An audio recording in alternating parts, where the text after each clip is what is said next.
everyone, Maichi here, and today is Higurashi! Yay! I hope everyone will enjoy Higurashi. We're getting somewhere, though. I think there's only 3 more chapters left. After...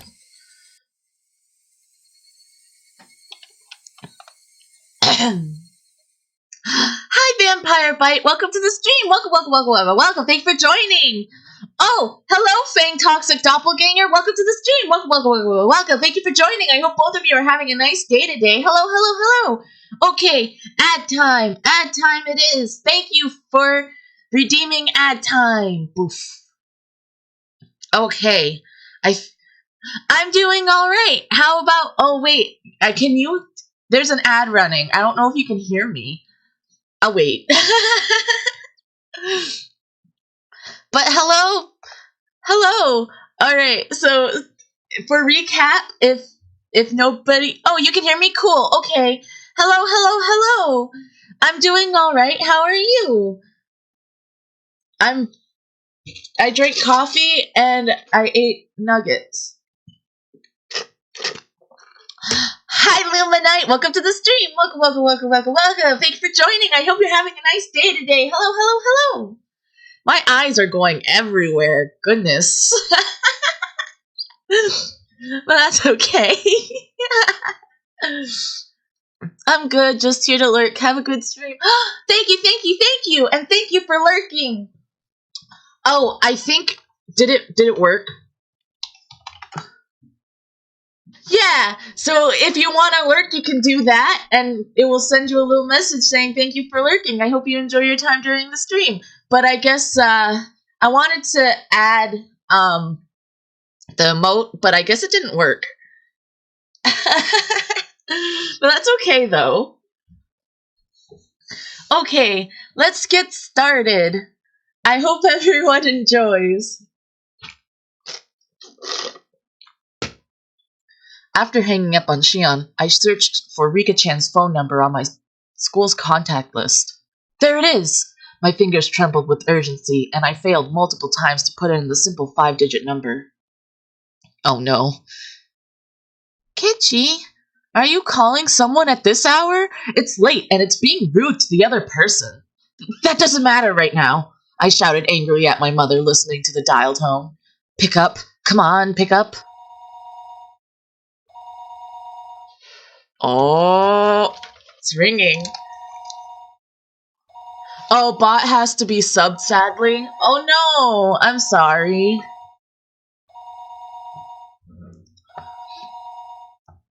The time was 11 p.m. It certainly wasn't early. It was essentially the middle of the night. Had Rika-chan already gone to bed?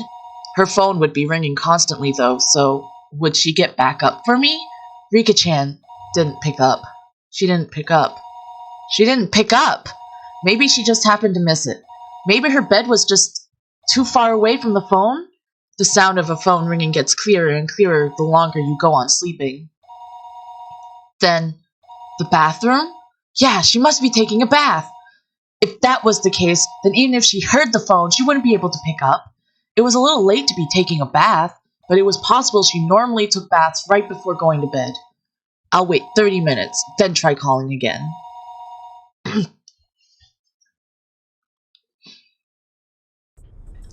Even as I was thinking that, I called her house over and over again. I kept calling, over and over, again and again. I kept on calling her, but... Hi, Luminite! Welcome to the stream! Welcome! Thank you for joining! I hope you're having a nice day today! Hello! I'm sorry that was a little late. I saw it, I registered that I saw it. And I think I thought I said hi, but I'm double checking right now. She didn't pick up even once. I think I kept trying for about 30 minutes, yet she wasn't picking up. Were my phone calls so persistent that she had gotten scared of picking up the receiver? No, that couldn't possibly be it. There was no point in doing this any longer. The best thing to do would be to go there in person. Where was Rika-chan's house, though? Shit, I've never even asked her where she lived. Her residence was written there in the contact list. but it was an address with mostly numbers, so I couldn't tell where it was just by reading it. Isn't there a map or something in here? Rika Furude. Her last name was Furude. It was a bit of an odd last name, so it might be easy to find. Thinking that, I rummaged around the drawer with the phone book, but could only find things like takeout menus, phone numbers for public establishments. Shit. I tore one thing after another out of the drawer, but I didn't come up with any clues as to where Rika-chan's house was. I'm sorry, Luminite. Calm down, Kechimabera. If you don't know, then just ask. Ask someone who does know. I need water.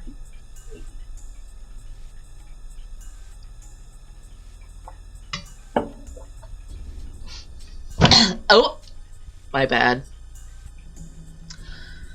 Ah, that's it. Rina's gotta know. I looked up Rina's phone number on the contact list. Rina Ryugu. There she was. Is Rina going to pick up? Do I need to do Rina voice? Hello? This is Ryugu. Oh, okay. Hello, this is Ryugu. It was the voice of a grumpy-sounding man.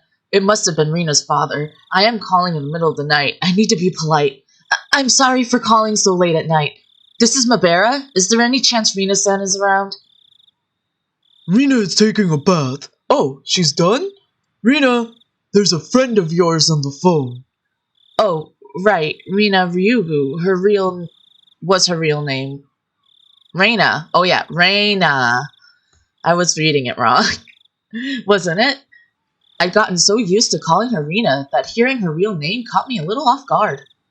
Hello? This is Reina. Ah, it's me, Kechi. Sorry for calling so late. Huh? Kechi-kun? What do you need at a time like this? Well, actually, I wanted to know where Rika-chan's house is. Rina seemed a little appalled that I call her for something like that at this hour. However, she spoke her next words seriously, as if she caught on to how urgent my need was. Okay, sure. You know the assembly hall on the grounds of the Furuta Shrine? There's a 2-story shack used for storage behind it. That's where she lives. I couldn't immediately visualize the place, but as long as I knew she lived on the shrine grounds, I'd just have to take a look around. Got it. Thanks. Sorry again for calling so late. Apologize to your dad for me too, would you? Okay, but Kechi-kun, why do you want to know where Rika-chan lives? Rina asked in an unusually sharp way, halting me before I could hang up the phone. Oh, it was supposed to be sharp? Okay, serious moment. I hesitated for a moment about whether to tell her. He was killed because I told him. Kechi-kun? If you're still listening, could you answer me? Why are you asking where Rika-chan lives at a time like this? Rina affected her usual tone, but beneath her words lay a certain tension, like she'd intuitively sensed something was going on. What will you do, Kechi? Whoa, why'd you do that, lights? The lights flickered for a second. If it's Rina, can I tell her? He was killed because he found out. I revealed everything, so he was killed. Kechi-kun? Rina is being serious. Please answer me. Rina asked me once again in a tone so forceful I couldn't imagine her ever using it normally.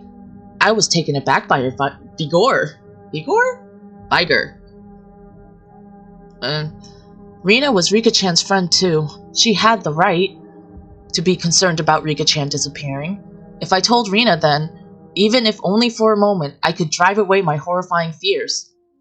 Rina, well, I can't exactly tell you why, but... Yes?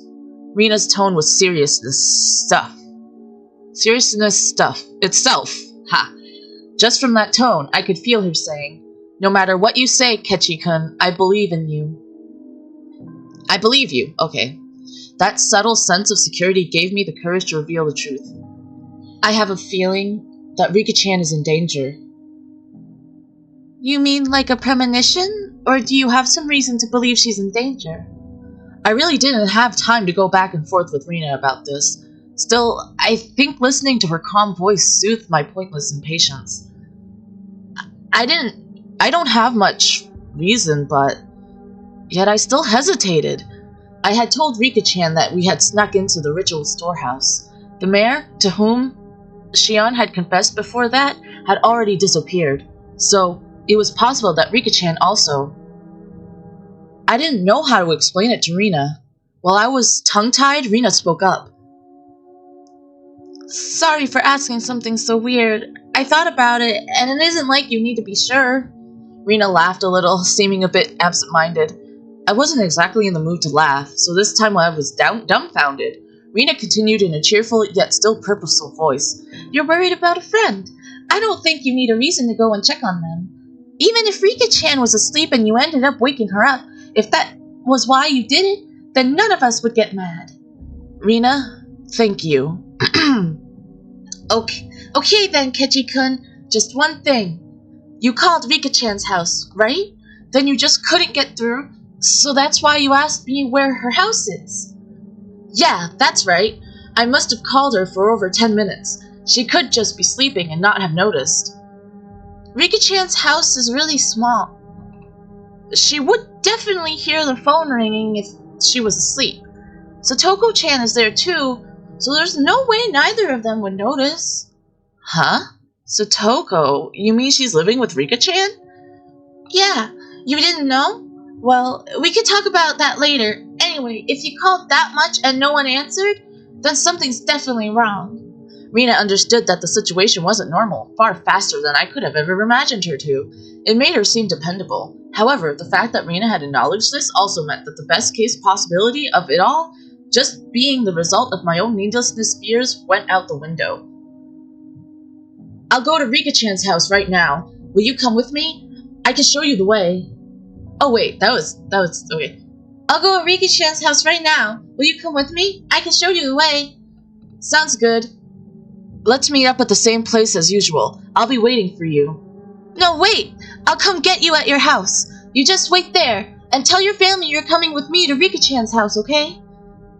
Will that be okay? We might lose time if you come here. Did you call Mi-chan too? She's really dependable at times like these. If you haven't, then I'll give her a call. My thoughts froze for a moment. Shion had just told me to be careful around Mion during our phone conversation a little while ago. If the Sonozaki main house was somehow lurking behind the surface of the animal freak deaths, then the current heir to the family, Mion, wouldn't be uninvolved. So, wouldn't that mean she wasn't uninvolved in what happened this year to Tanako-san and Tomitaki-san, and also the mayor's disappearance? Okay, bye! I'll be right over. Wait for me! That's all Rina said before hurriedly hanging up. Now wasn't the time to be doubting Mion. I needed to make sure Rika-chan was safe. That you do. Water.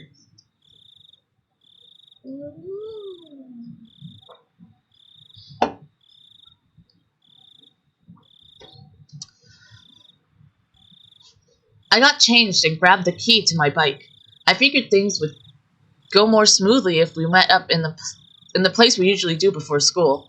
Rina wouldn't need to come all the way to my house. My parents would probably have objected if I told them I was leaving, so I creeped out without a word. Mabera-san. The night was unusually warm and disagreeably humid. She said that Rika-chan and Satoko lived together, right?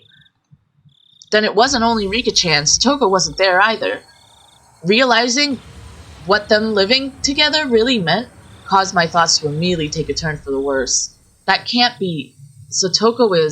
She's got nothing to do with any of this. Even if there were a reason for Rika-chan to disappear, there shouldn't be one for Satoko.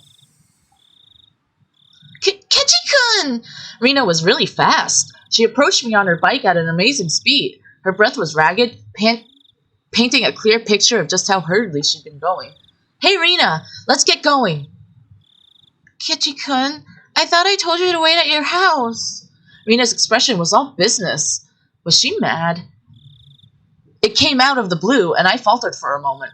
Well, I just figured it would be faster to meet up here. Keiji-kun, don't you get it? Rina shouted, clearly angry. I'd never seen Rina like this before. Do I get it? What's the problem? Rena seemed to notice she was scaring me, took a couple of deep breaths, then continued as if admonishing me, but her expression didn't soften at all. Kechi-kun, the whole village is in an uproar now that the elder disappeared, right? Yeah.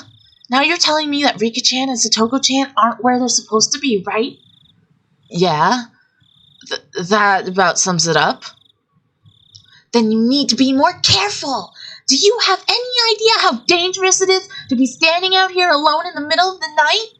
I began to understand where Rena's anger was coming from. You told your family you'd be going to Rika-chan's house with me, didn't you? So that in the worst case scenario, if you and I were to disappear, people would know when and where we did. Rena was perfectly level-headed in this emergency situation. Ever since the night of the Wananagashi, every night someone had died or disappeared. On the night itself, Takano-san and Tomitaki-san met strange ends. On the night, the elder vanished. Now, on the next night after that, Rika-chan and Satoko were nowhere to be found. I hadn't been thinking of anyone but myself, but it wasn't enough to say that Hinamizawa was a little weird at the moment. It was, in fact, extremely strange. Ooh, excuse me. Rena had even anticipated our own disappearances and had told me to tell my family where I was going. I was embarrassed at my own carelessness, and and the need to be embarrassed made me afraid of the night.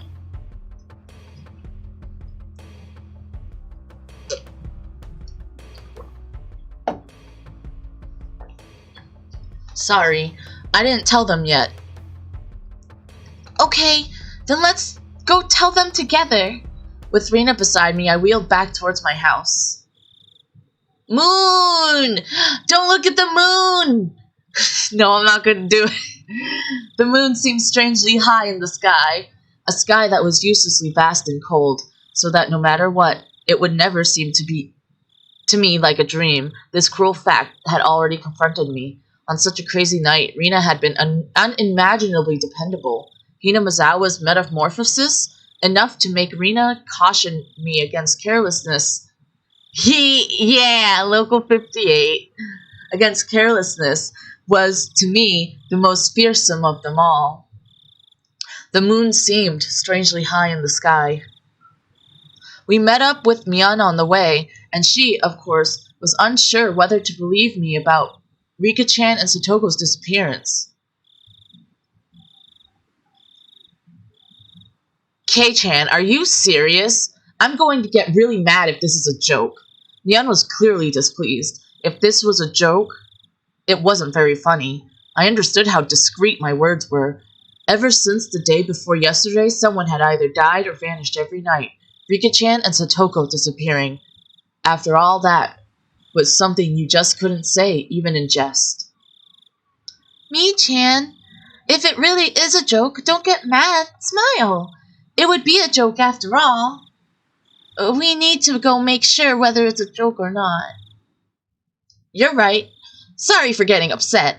However indiscreet a joke it may have been, if we learned that our friends were safe, it would end up as nothing more than a funny story. Having been warned about that by Rena, Mion gave a dry smile, the tension she felt loosening a bit. She mounted her bicycle as well. Our 3 bicycles lights flashed down the pitch black roads.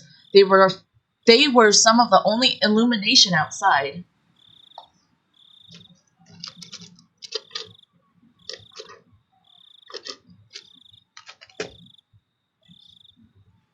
Kei-chan, why did you suddenly decide to call and ask about Rika-chan's house at a time like this? Mion asked me the same thing that I had trouble explaining to Rena. Would it be weird to call it a premonition? I couldn't quite tell because it was dark, but I thought I could see Mion smiling very ambiguously. I definitely understood that she wasn't convinced, though, despite the darkness. Well, I had this dream while I was snoozing and I couldn't get it out of my head. This reminds me of a bunch of nightmare fuel stuff. I don't see it yet. So, did Rika-chan get kidnapped in the dream? Well, it was more of a vague feeling, sort of thing. If Rika-chan had answered the phone, I would have called you and Rina after that. Lies smoothly babbled out of my mouth, makeshift though they were. I was lying because I thought telling them I was connected to Xion would be like silently admitting we'd stolen into the ritual storehouse together that night. Mion didn't press me any further. I don't know whether that convinced her, or maybe she figured that making sure Rika-chan and Satoko were safe would be faster than making an issue out of it. I felt relieved and immediately a little guilty. Mion hadn't really been acting any differently these last few days, but I'm still trying to distance myself from her for some reason. It was only because of what I heard from Xion and Oishi-san, that she was the successor to some kind of super extravagant gang family. No. Was I just trying to force myself to forget? Don't do that, Kechimabera. Wasn't it Mion who was the first to ask about the night of Iwate Nagashi? In such a harsh tone at that. Have I already forgotten the terror I felt? At the time, Mion looked like someone different from the Mion I knew. When I think about that Mion, then Xion and Oishi-san's descriptions of Mion made a tiny bit more sense. That's it, isn't it? If it wasn't for how she acted that day, then I wouldn't be feeling the way towards her now. What on earth was going on with her back then? I was conveniently thinking only of everything she had done after that, while disregarding the very first thing, the thing I should have been looking at most, wasn't I? Mion was pedaling her bicycle in front of me, her long hair fluttering in the wind. No matter how long I looked at her back, it never gave me answers to any of my questions. We went all the way to the stone steps leading up to the shrine grounds. Of course, we weren't going to want to haul bikes up there, so we parked them beside the staircase instead. So this is the Furude Shrine. Everybody comes and goes as they please, as if it were a park, but this place is actually a grand estate owned by the Furude family. So the entire shrine is private property. It really makes you feel the passage of time. 10 or 20 years ago? Hi, buddy boy. Ago, it would have looked the exact same. Then wouldn't that mean that the Furude family was really old, with a history going back far for generations? Yeah, they're gone. That's odd. Rina said something clearly disquieting, so I ran over to her. What's wrong, Rina? Rika-chan and Satoko-chan always leave their bicycles. Rika-chan and Satoko-chan always leave their bicycles here. See? They're gone. I took a look around. Whoops. Indeed, there were no other bicycles aside from the ones we'd taken to get here.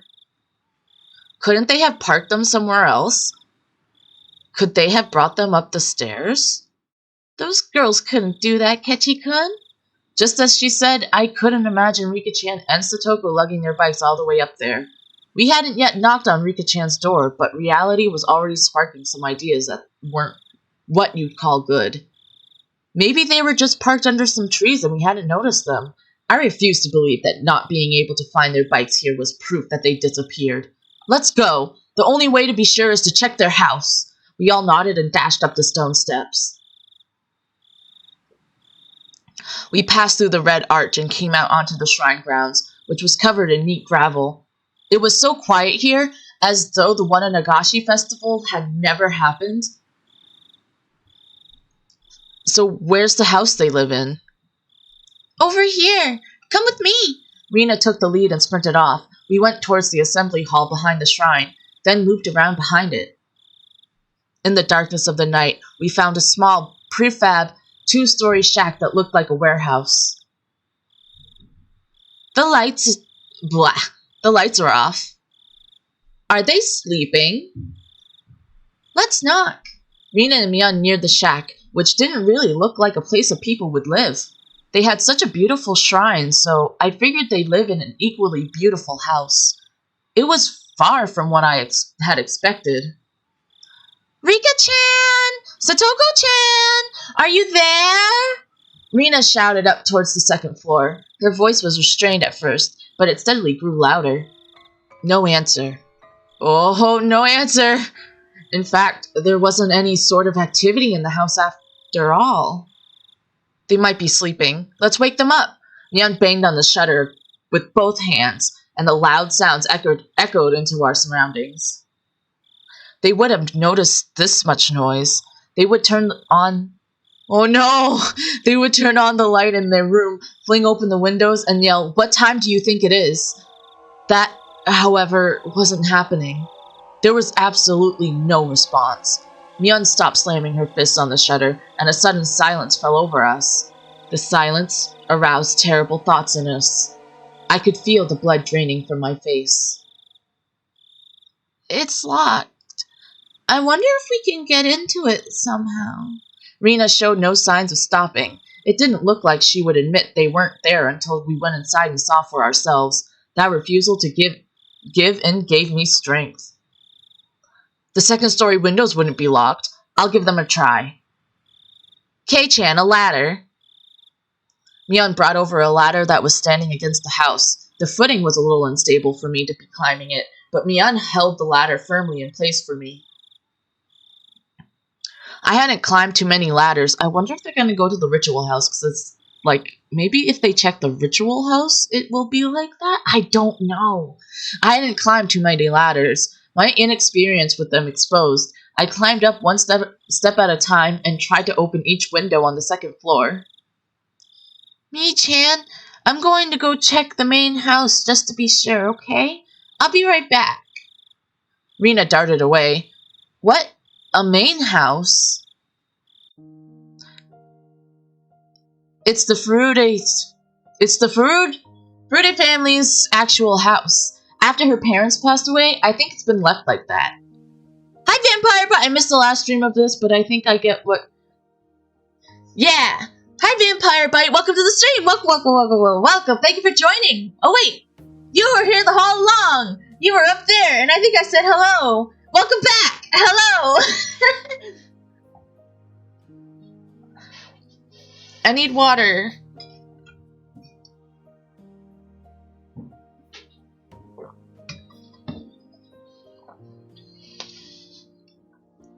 Ah, right.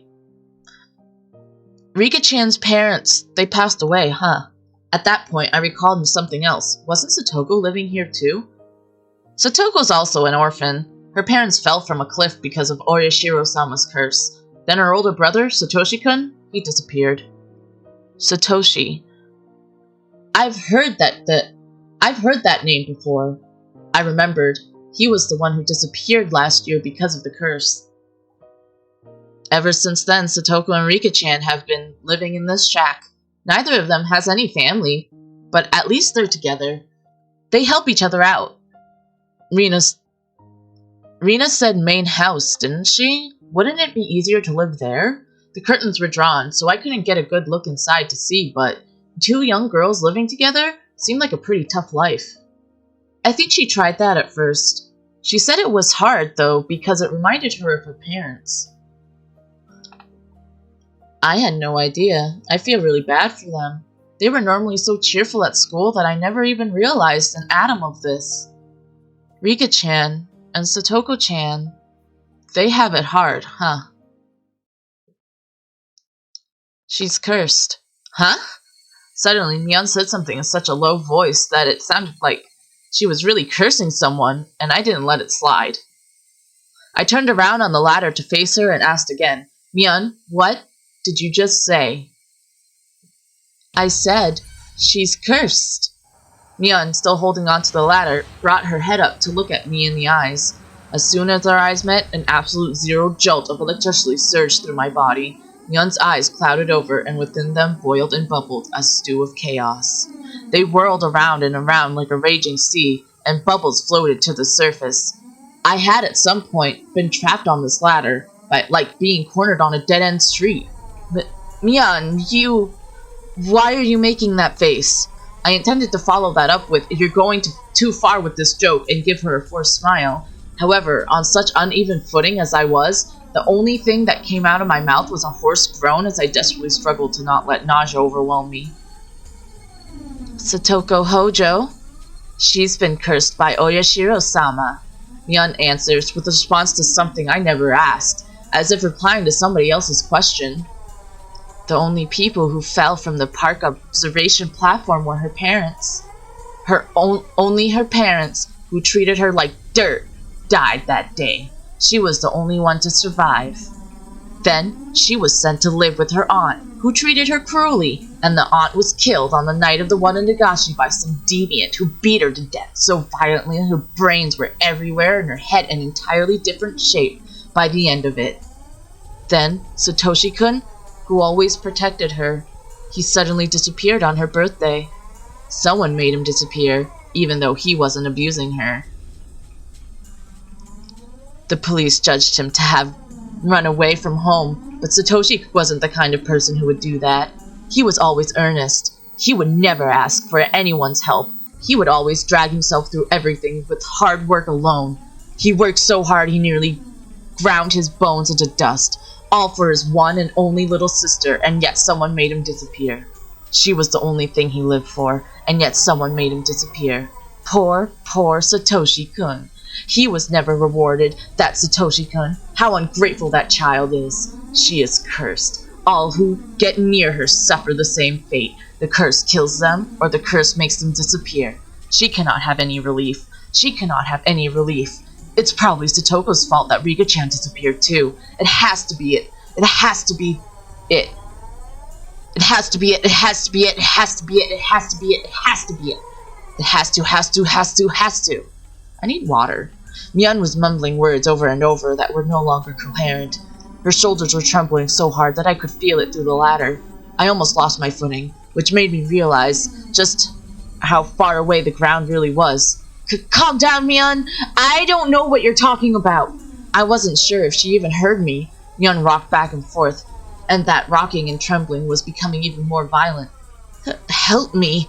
The ladder. It's falling. Help me. Help! Water time.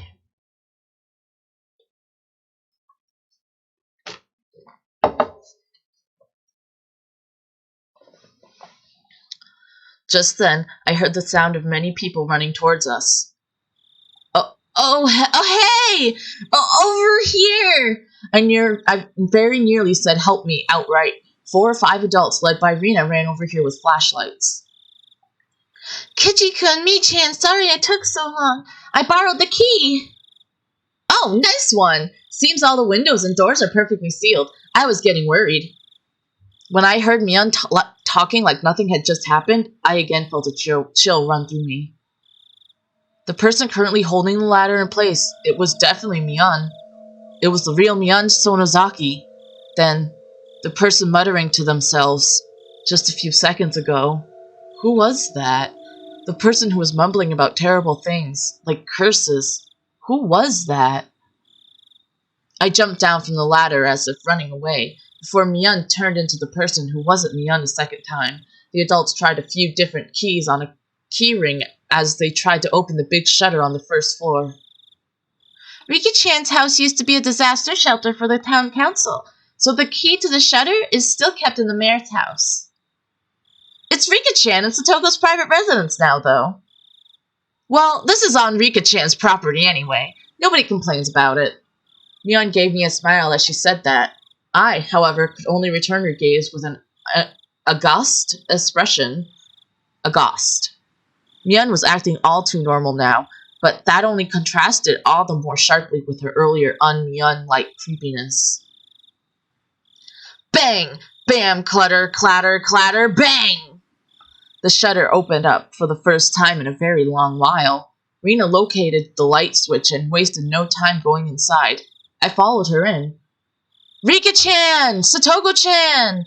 If you're here, say something! We climbed a narrow staircase. It had looked like nothing more than a warehouse, but now that I was inside, I could feel how lived in it it was a person's home. Somehow, the scent of the two of them filled the place. This was definitely where Rika-chan and Satoko lived. The first floor doubled as a town assembly warehouse, but the second floor was a space entirely for living. Just like a one-room apartment, past the kitchen was a living room, taking up about 150 square feet. Dressers, cupboards, and the like were packed into the space, and in the corner there was a huge pile of clothes that appeared to have just been taken in from drying outside.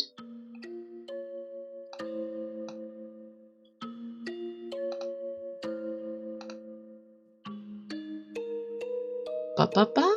In the center of the living room was a fold table, and on it were small containers for things like soy sauce and salad dressing. The sense of a frugal lifestyle drifted from all of it. It was strange that they weren't here in the middle of the night like this. The adults, climbing the stairs one at a time, began to make a fuss and talk amongst themselves. So, not here? Yeah, they're not here. This is definitely weird. The village had just been thrown into chaos yesterday because of the mayor's disappearance. Then today, even Rika-chan and Satoko had. Were they out playing somewhere together? That can't be. Their bicycles aren't here, though. Where would they have gone so late at night? Have they just not come back yet?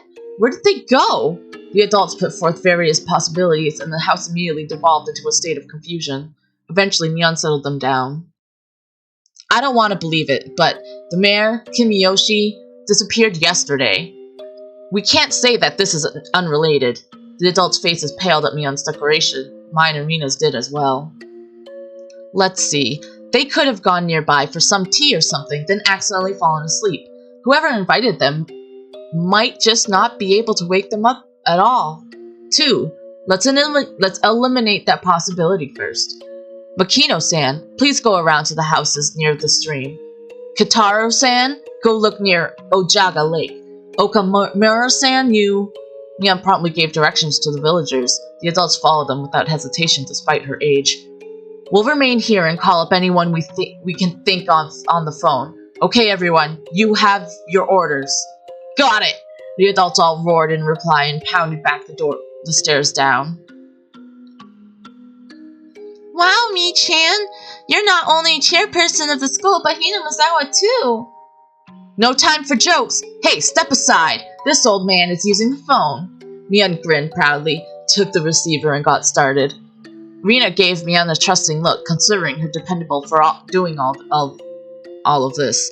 My feelings, though, were a little more complicated since her leadership seemed to be affirming the Sonozaki family's successor's impression that Shion and Oishi-san had given me. Stop right there, Kechimabera. None of that matters right now. The most important thing is to make sure Rika-chan and Satoko are safe. Let's see. Couldn't there be a clue hinting at where they might have gone somewhere in this room?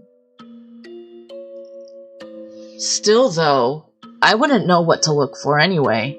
If we tore the whole place apart and figured out what was different from before, we might be able to speculate, but there was nothing strange about this room, and there were no clues in sight. In the first place, I had never been here before. There was no way for me to know what was different if I didn't know how the room usually looked. Hey, don't give up, Kechimabera. Stop thinking and start looking for something. In search of something, I tried pulling open the dresser drawers and opened the windows.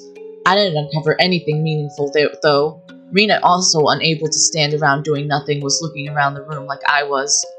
Rina, I don't think you'll find Rika-chan by opening the refrigerator or the cabinet underneath the sink. I just thought they might be hiding. How? As we were searching, it got noisy outside. Villagers were quickly assembling here, having heard the commotion. Of course, a lot of them were probably people Mion had called. I'll go tell everyone what's going on. The police will be here sooner or later, too. We'll need to explain the situation to Oishi. Mion began descending the stairs, and we followed her out to the front of the house. There were already around 10 adults there, and all of them looked uneasy. I suddenly noticed that the old people from the shrine were here as well, and they were praying for Rika-chan's safety, rubbing their prayer beads. This had gotten bad. This wasn't just a problem between friends anymore. Mion-chan, is it true that Rika-chan and Satoko-chan aren't anywhere to be found? The villagers all formed a ring around Mion, swarming her. Mion raised her right hand as if silently telling them to calm down. First, let's check every house according to the town council's notification division and see if there's visiting anyone. After all, they could be fast asleep at someone's house and totally unaware that we're looking for them. It would definitely be hard for someone to wake up Rika-chan if she had eaten a good full meal and fallen asleep like a kitten afterwards. Oh, how nice it would be if that were the case. I don't want to think about this, but it's also possible something bad has happened. Mion's face grew remarkably more grim, and a wave of silence washed over the adults. We should divide up the work, too. We'll go around to all the places we went last night while looking for the mayor. We'll go look around the damn construction site as best we can. You guys go search around the school. Right, let's get a move on. Come on, let's go. All of you were up all night looking for the mayor. I know you're all low on sleep, but please do your best. Got it. With that, as their signal, the adults scattered in every direction. I figured I should scatter somewhere as well, so I started walking unsteadily in a direction no one else had gone in. You're going alone? I was getting farther and farther from people. I didn't feel scared or anything, though. If someone were to made to disappear, Xian and I should be first. It would have been perfectly normal for me to be scared of the dark. However, I didn't feel that way. Why was that? It was because tonight, someone had already disappeared, so nobody else would disappear tonight. It would take some time before I, exhausted as I was, would feel guilt at the cause of my own selfish sense of relief.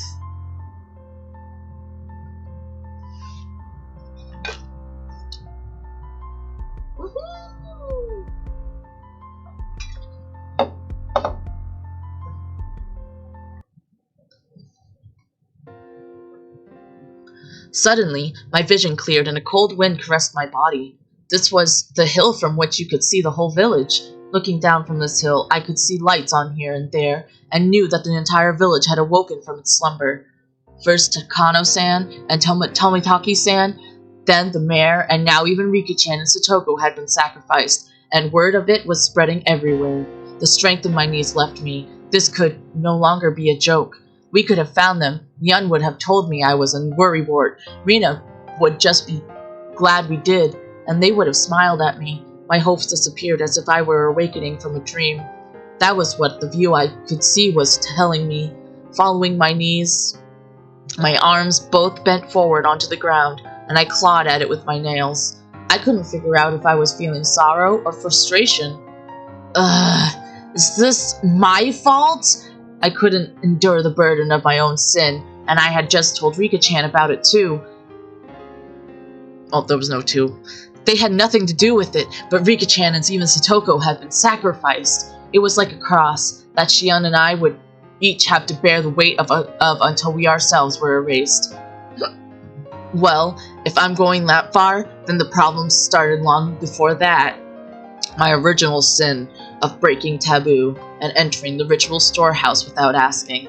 I knew I shouldn't have gone in there from the start, yet I lost out to cheap curiosity. I hadn't felt so angry at myself until this very moment. There was a crunching sound. I wasn't even interested in who made the noise, despondent as I was. Kichi-kun? Kichi-kun? Are you okay? It was Rina. Perhaps my clawing at the ground made it look like though I was having stomach pains.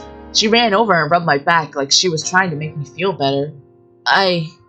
This is all my fault. It's because of me. It's my fault.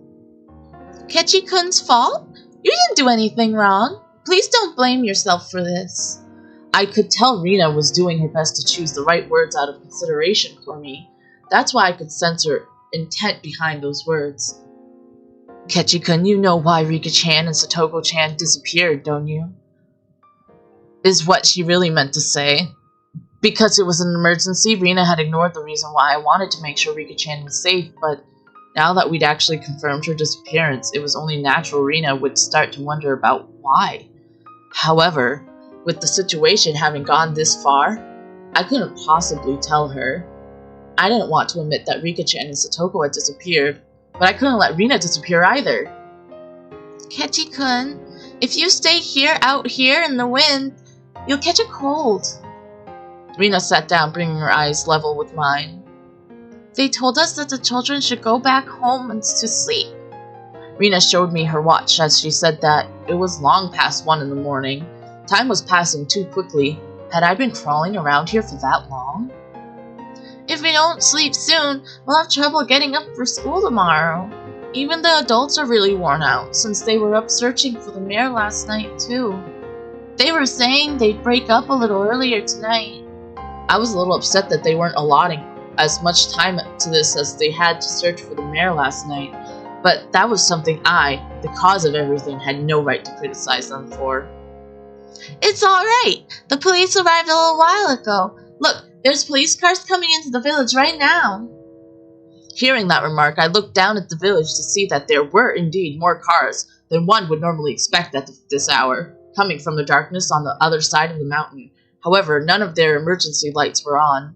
Of course, their sirens weren't wailing either. That's right. All of the incidents that occurred right after Wananagashi were seen as the product of Oyashiro-sama's curse, and would be handled in secrecy. Rika-chan and Satoko, too, their disappearance would end up exactly like the other serial incidents in the past. Surreptitious, unresolved, declared a mystery, and disappear from memory. Rika-chan's face, her sweet face like a Western doll's, would fade away. Satoko's smile, her energetic fanged smile, would fade away. The more I tried to remember them, the less I would be able to. I deserved to be called an idiot dozens of times over, and it wouldn't be enough. I couldn't hold back the tears at my own sheer stupidity. I don't know what you're blaming yourself for, Kichi-kun, but you should stop. I wasn't about to deny it. I couldn't. Even so, I couldn't affirm it either. I wanted to at least keep Rina out of this. If she found out, she would become involved. Please, Rina, could you leave me alone? Even if I went home, I wouldn't be able to sleep. If I couldn't get to sleep, then I at least wanted to search for Rika-chan and Satoko until I collapsed. The entire village was looking, and yet they still hadn't been found. I don't think I'd be able to find them if I went looking alone at this point. Still, I had to do it. They disappeared because of me. I couldn't possibly go to sleep while other people were out there searching. I had said that to myself in self-deprecation, but I soon realized that Rina was silently trying to find the meaning in my mumblings. I realized I had misspoke. It's Kechi-kun's fault? Why do you think that? Why? That can't be. Kichi-kun, you're not at fault. I was happy that Rina said these things to me, but she only did so because she didn't know the truth. If she knew that everything had been caused by my breaking taboo on the night of the Wananagashi, then even Rina would curse my existence. However, I can't even allow for those curses. That would mean confessing my own crimes to Rina. If I spilled even one word of having snuck into the ritual storehouse on the night of the Wananagashi, then even Rina could disappear tomorrow night. The gentle, spirited, always joking, always howling. But at a time like this, the most dependable person in the world, Rina, might disappear. I don't want that. Anything but that. This time, I need to bear my own cross. Alone. Kechi-kun, I know that you always have your friends on your heart. I can really understand feeling like you want to kick yourself. Rina knows, though, that it's not Kechi-kun's fault. You didn't do anything wrong, Kechi-kun, and I know that. You know that? The shivering in my veins rushed up my back and replaced the sorrow in my heart with fear. I didn't tell her anything, did I? Maybe I accidentally said something that caused Rina to figure it out? This is bad. Now, Rina will disappear. Rina will disappear. Rina will disappear. Then Rina, the same way I always did, grabbed my head and began to pet it roughly. Kechi-kun, are you thinking that Rina might disappear now too? Because of Orishiro-sama's curse? She puts more force into the hand rubbing my head. You don't need to worry about that. Rina isn't going anywhere, I promise. Why? How can you say that with such confidence? I mean, someone's been sacrificed every night so far. There was no proof that it wouldn't happen again tomorrow night. There was even less proof, after all, that the sacrifice wouldn't be Rina. I don't care who you are. Just please, if you're going to erase someone, erase me first. Please, stop cruelly getting rid of people we're close to. Like the mayor for Shion and Rika-chan and Satoko for Tan and for me. Shion's hysterical shouting came back to my mind. They must be planning to kill us last of all. They're not killing the first people who come to mind. They start by killing those we're close to, and then after they've caused us so much pain, they'll kill us. That must be what they're doing.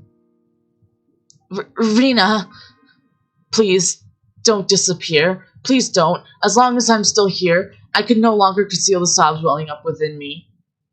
Come on, Kichi-kun, crying doesn't suit you. Let's go back to the others. The housewives are cooking some miso soup for us. It'll warm you up and calm you down. Rina prompted me to stand. I didn't have the energy to oppose her, so I stood as she urged me to. We returned to the shrine grounds to find several gas stoves there, with miso soup in big pots.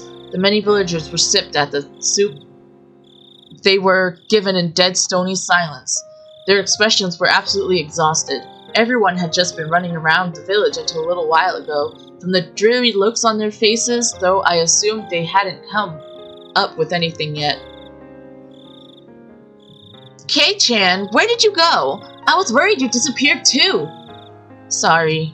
Mion held out some miso soup for me, but I refused to offer. I didn't have much of an appetite. Mi-chan, how is it? Did you find any clues? Mion took a sip of her soup, her expression frank. None at all. School ended and they went home. Then the two of them went somewhere on their bicycles. Moreover, nobody ever saw them riding their bikes, so... When it gets dark out in Hinamizawa, people quickly vanish from the streets. Aside from adults hurrying back home from town in cars or on bicycles, it was normal to see absolutely nobody walking around outside. It wasn't at all strange that nobody had seen Rika-chan and Satoko riding their bikes. It was the same last night with the mayor. There's no hope. Mion's apathetic tone pricked my nerves, but that anger quickly subsided. She had been doing all sorts of things to try and find Rika-chan until just a second ago. If I asked her, she'd probably say she was up all night last night too, looking for the mayor, wouldn't she? She must have been far more fatigued than I was. Besides, what about me? I had spent the time hunched over in indecision all alone. I had no right to say anything about Mion. Kei-chan, I know it's hard, but let's turn in for the night. We just decided we should break up the search for now. Drink this and let's call it quits. Is this the end? Oh no, of course not. Once it's bright out again, we'll do a thorough search with the police's help. They could have gone to Okonomiya too. People are even saying we should go through all of Shishibone City, investigating whether there are any witnesses for both the girls and the mayor. Anyway, what happened, Kei-chan? Where did you go off to? You vanished all of a sudden. I was really worried. Suddenly, I was on the receiving end. But I didn't have the willpower to respond. Sorry, I'll be more careful. Nothing happened? There wasn't anyone suspicious spying on or stalking you. Nothing like that? Mion demanded with a serious expression. I was being criticized for how inconsiderate I had been.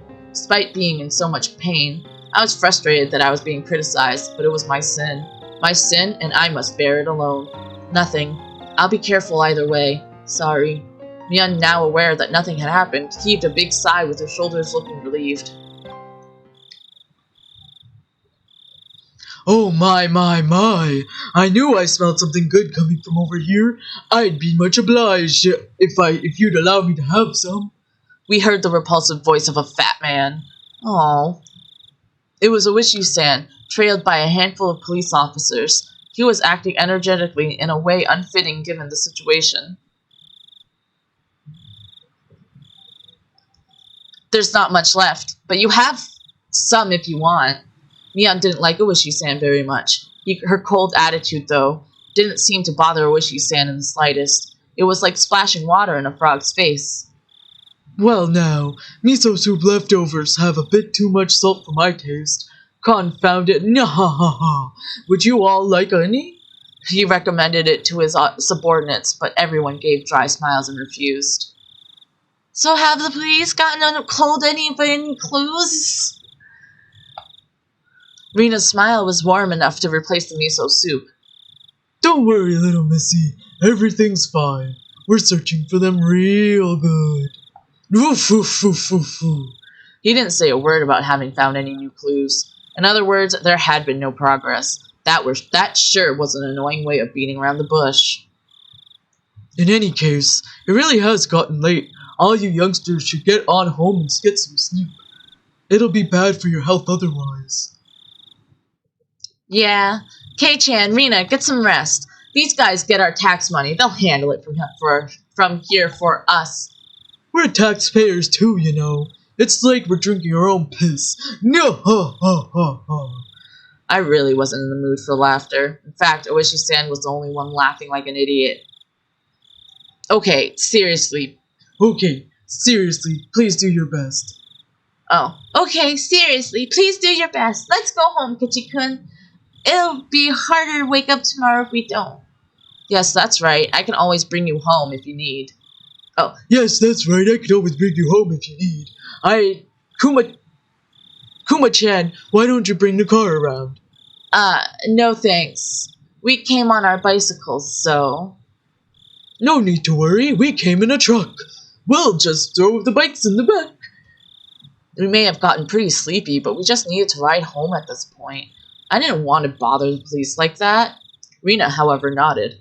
Okay, if you insist, we'd appreciate it. It's probably safer than if we went back home alone. Then I thought about carefully. I realized that Rina's idea was extremely rational. Now that it's decided, let's get a move on, shall we? Okay, bye. Good night. Rina, Kei-chan. Yeah, me-chan, you go to bed soon too, okay? Good night. I waved my hand as well, saying goodbye. Rika-chan and Satoko still hadn't been found. My unease, however, was steadily being pushed away by sleepiness. Rina showed the police where our bicycles were, so that Oishi-san could haul them up into their truck. He prompted us to get back into the back seat. I couldn't hear the springs squeaking as I sat down onto a seat that would normally hurt my rear end, but at this point it was very soft and was more than comfortable enough for me to fall asleep on. Ladies first, we'll start with this little Mrs. house. Ladies first, we'll start with the little Mrs. house. Where do you live? Thank you. My house is, well...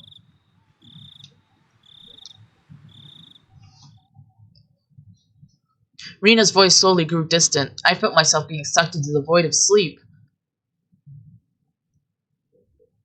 He's gonna go night-night. Hello? Mabara-san, are you asleep back there? When I came to, it was quiet. The car was parked. Oishi-san was giving me light slaps to the cheek. It didn't feel good at all, so I woke up immediately. I'm sorry, I just fell asleep. Something was being held right under my nose. A clump of metal? It was a can of coffee. Excuse me. It's lukewarm by now, but cafe au lait is good even at room temperature. Oh, thanks. I mechanically took the can and opened the pull top. The feeling of the warm, sweet liquid going down my throat awakened my sleepy mind. When my drowsiness receded, I started wanting to know why the car was stopped and why I was offered coffee. Oishi-san, who had been in the driver's seat, had at some point moved to the back. What the fuck? Suddenly, I had a very bad feeling about this. It reminded me of the questioning yesterday at the library. It was already too late by the time I realized I'd made a mistake. Today, of all days, I didn't look like I would be getting away. I had a feeling that until Oishi-san heard what he wanted to, he wouldn't be letting me go. No, ha, ha. Please don't get all formal on me. I'm not going to eat you or anything. Mabara-san. Oishi gulped. Sen gulped down the last of his coffee, then stretched wide, showing me how relaxed he was. That, however, only served to heighten my nervousness. What do you need from me? Need? Oh, no, nothing really. You're going to evade the question at this point? What a deeply unreadable man. Well, I don't need you for anything. I just thought that you might need something from me, Mabara-san. I don't need anything. Oh, I see. Really? Are you sure there's nothing? No, foo. There was only one side door to the back seat of this truck. No, in other words, my only exit was blocked off by Oishi-san. I couldn't get away. I could only limply hang my head and maintain my silence. This is so sleazy! Oishi-san, despite my resistance, relaxed and began smoking a cigarette. The cries of the insects outside seemed to be growing longer and longer to an amount of time that almost seemed infinite. Here, I was sure that you had something you wanted me to talk about. Oishi-san exhaled a puff of smoke. The windows were open. but the tobacco smoke still accumulated inside the vehicle. How much did Oishi-san know? What did he know, and what did he want to hear from me? If finding out the truth made you disappear, then if I told him, would Oishi-san disappear too? I had a feeling that I didn't need to worry about that in his case. I wonder how all this ended up happening. Oishi-san addressed me in a low tone as if he was talking to himself. How all of this ended up happening? How the hell should I know? That was what I wanted to know. You know Jiro Tomitaki-san and Mio Takano-san, right? I know you do, because I personally witnessed you with them during the festival, along with Shion Sonozaki-san. Do you know how Tomitaki-san and Takano-san are doing now? They've actually, passed away. They met very untimely deaths. Oishi-san probably played that card in order to surprise me. However, I already knew and didn't display the extreme reaction he expected. What's this? Did you already know? Unfortunately, for this question in particular, remaining silent was equivalent to saying yes. Oh, so then did you also know the reason Tomitaki-san and Takano-san were cursed like that? People are saying that apparently they went into the Forbidden Building. The storehouse for ritual implements. That forbidden shed sealing away Hinamizawa's blood-stained past. Where the mistake started it all happened. Do you know about the rumors that say the mayor and Rika Furude-san were cursed because of that too? That would mean it was mine and Shion's fault. He was right. As soon as we revealed what we did. What did they call it? A ritual storehouse? They're saying it was bad luck. The luck it had been replaced by a simpler one, which made it easier for thieves to get inside. What? This was news to me. Until last year, it apparently had these big bars and a huge padlock on it. I mean, you know, ever since the priest and his wife passed away, Rika Furude has been managing the place, right?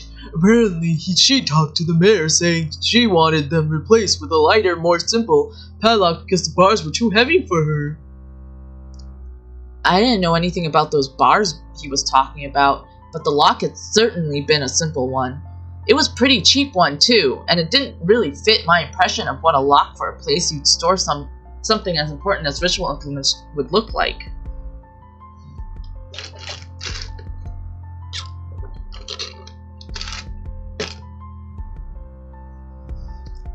Rika-san is a small girl after all. The bars were heavy with rust, and they must have caused her a lot of trouble, so the mayor hired a craftsman and replaced the lock with a simple padlock, so she could open with a key.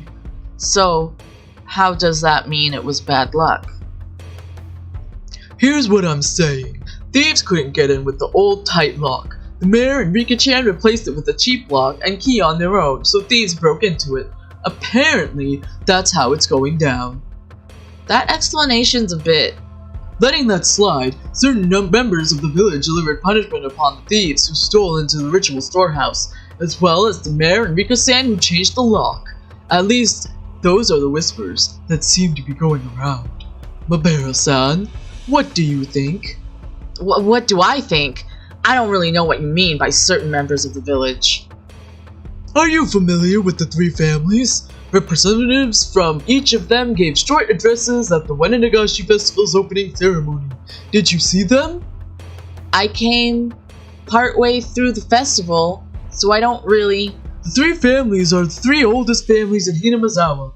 To give actual names, the Kimiyoshi family, the Sonozaki family, and the Furuta family, they each have quite the lineage, it seems. Long ago, it's said that everything in the village was decided by a council of the three families. The Kimiyoshi family, Old Man Kimiyoshi, meaning the mayor's family.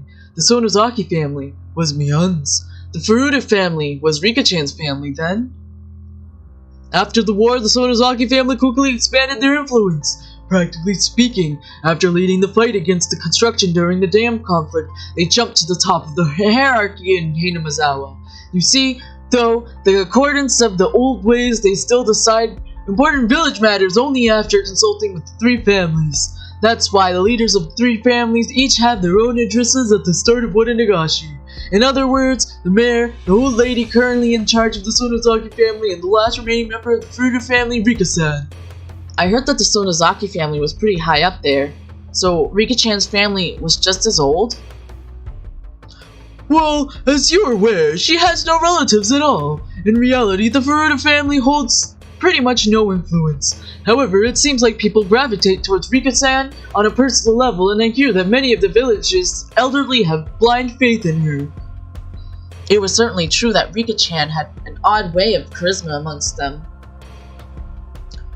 So, what you're telling me about all this 3 family stuff for? Oishi-san paused for emphasis, lighting another cigarette. I've explained a lot, but I suppose it's still not enough. I'm asking because I don't understand. Oishi gave me a dry, meaningful grin and blew out another big puff of smoke. Members of the 3 families are disappearing one after the other. That's what I'm talking about. I've read that it's based on some kind of old traditions inherent in Hinamazawa, but I don't know much beyond that. I don't know anything about it either. That's why I'm asking! The leaders of the Hime, Yoshi, and Furuta families have disappeared, so maybe the leader of the Sonozaki family will disappear next. Well, that's just a random idea bouncing around in my head at the moment. No, just kidding, really. The leader of the Sonozaki family, who is it? The current leader is the old lady at their main house, but it wouldn't be incorrect to say that particularly all the rights of leadership been transferred to her granddaughter, Mion-san. The visage of Mion giving prompt directions to the adults while searching for Rika-chan sprung back to mind. Mion? She's gonna disappear? I hadn't even thought of that possibility. All my hair stood on end. That's insane! Nobody wants that, right? Nobody wants that, right? Of course not! We can't allow that! Clamp. Oishi-san grabbed my shoulders with both hands. Then help us, Babero-san. If there's anything you've noticed about Mia and Sonozaki lately, please tell me. I was going along with him.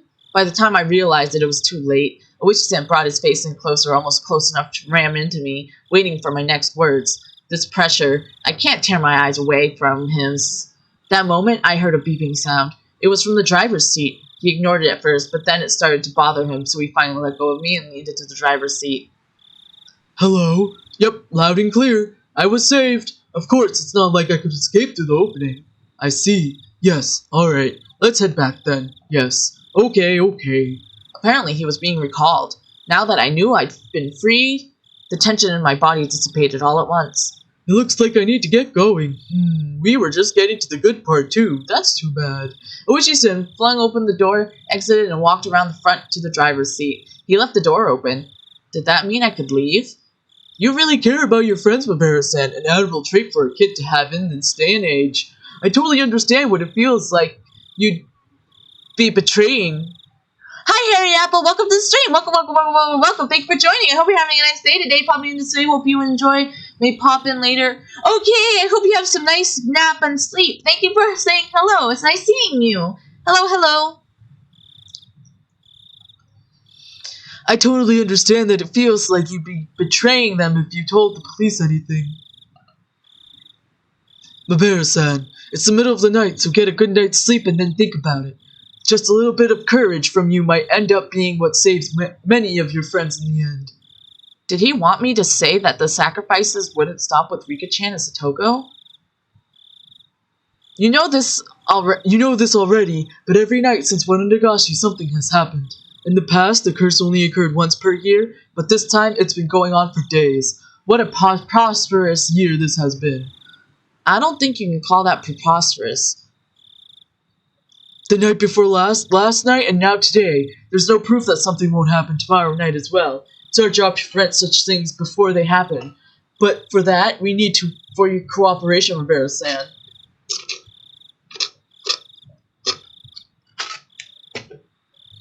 I looked out the open door to see none other than my own house right in front of me. It creeped me out that he knew my name and address, but I was too sleepy right now. I was too sleepy to care. Well, you're probably tired. It's already 3 in the morning. Please, get yourself a good rest. Yes, sir. I'll be going now.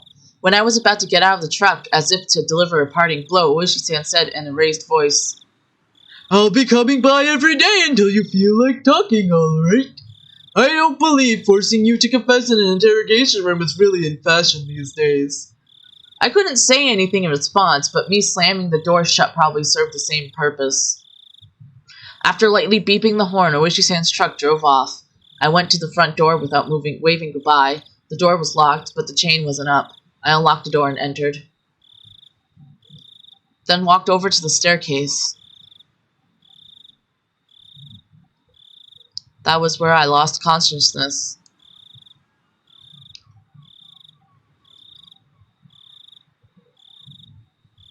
Ooh, he lost consciousness.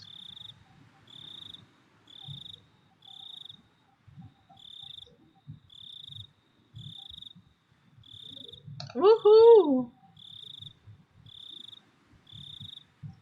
Okay. It's going to be break time now.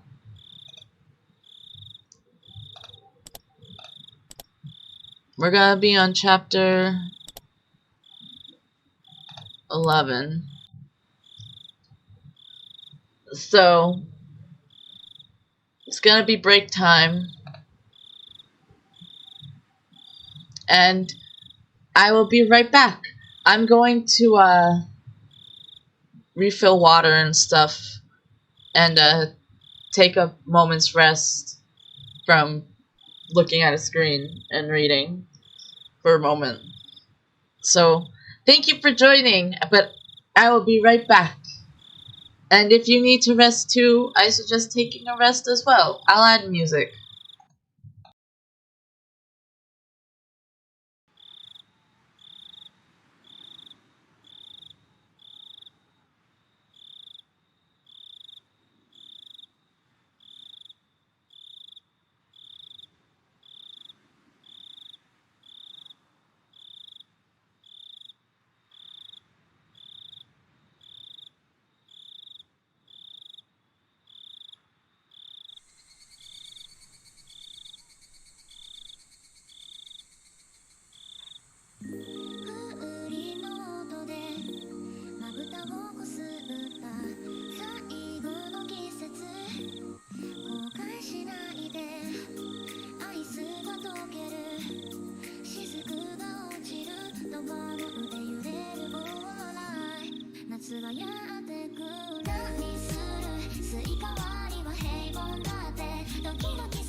Hello, sorry about the wait. I wanted some ice cream, so I got some ice cream. I got it today. It's peanut butter this time. Hi, Solar Break. Welcome to the stream. Welcome. Thanks for joining. I hope you're having a nice day today. Hello. Thank you. It's good to be back.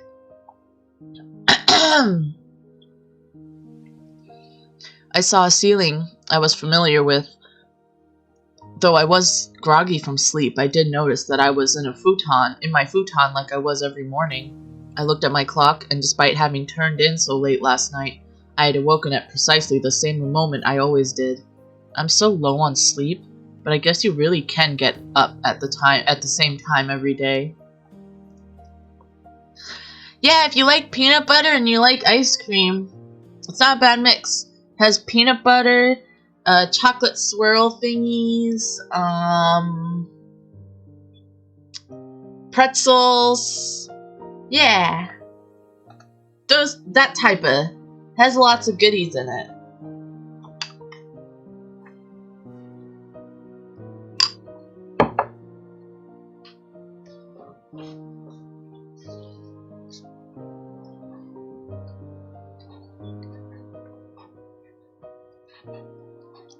Sorry, I was munching. The secrets of the human body never cease to amaze me. If I went back to sleep like this, I would definitely not be waking up again.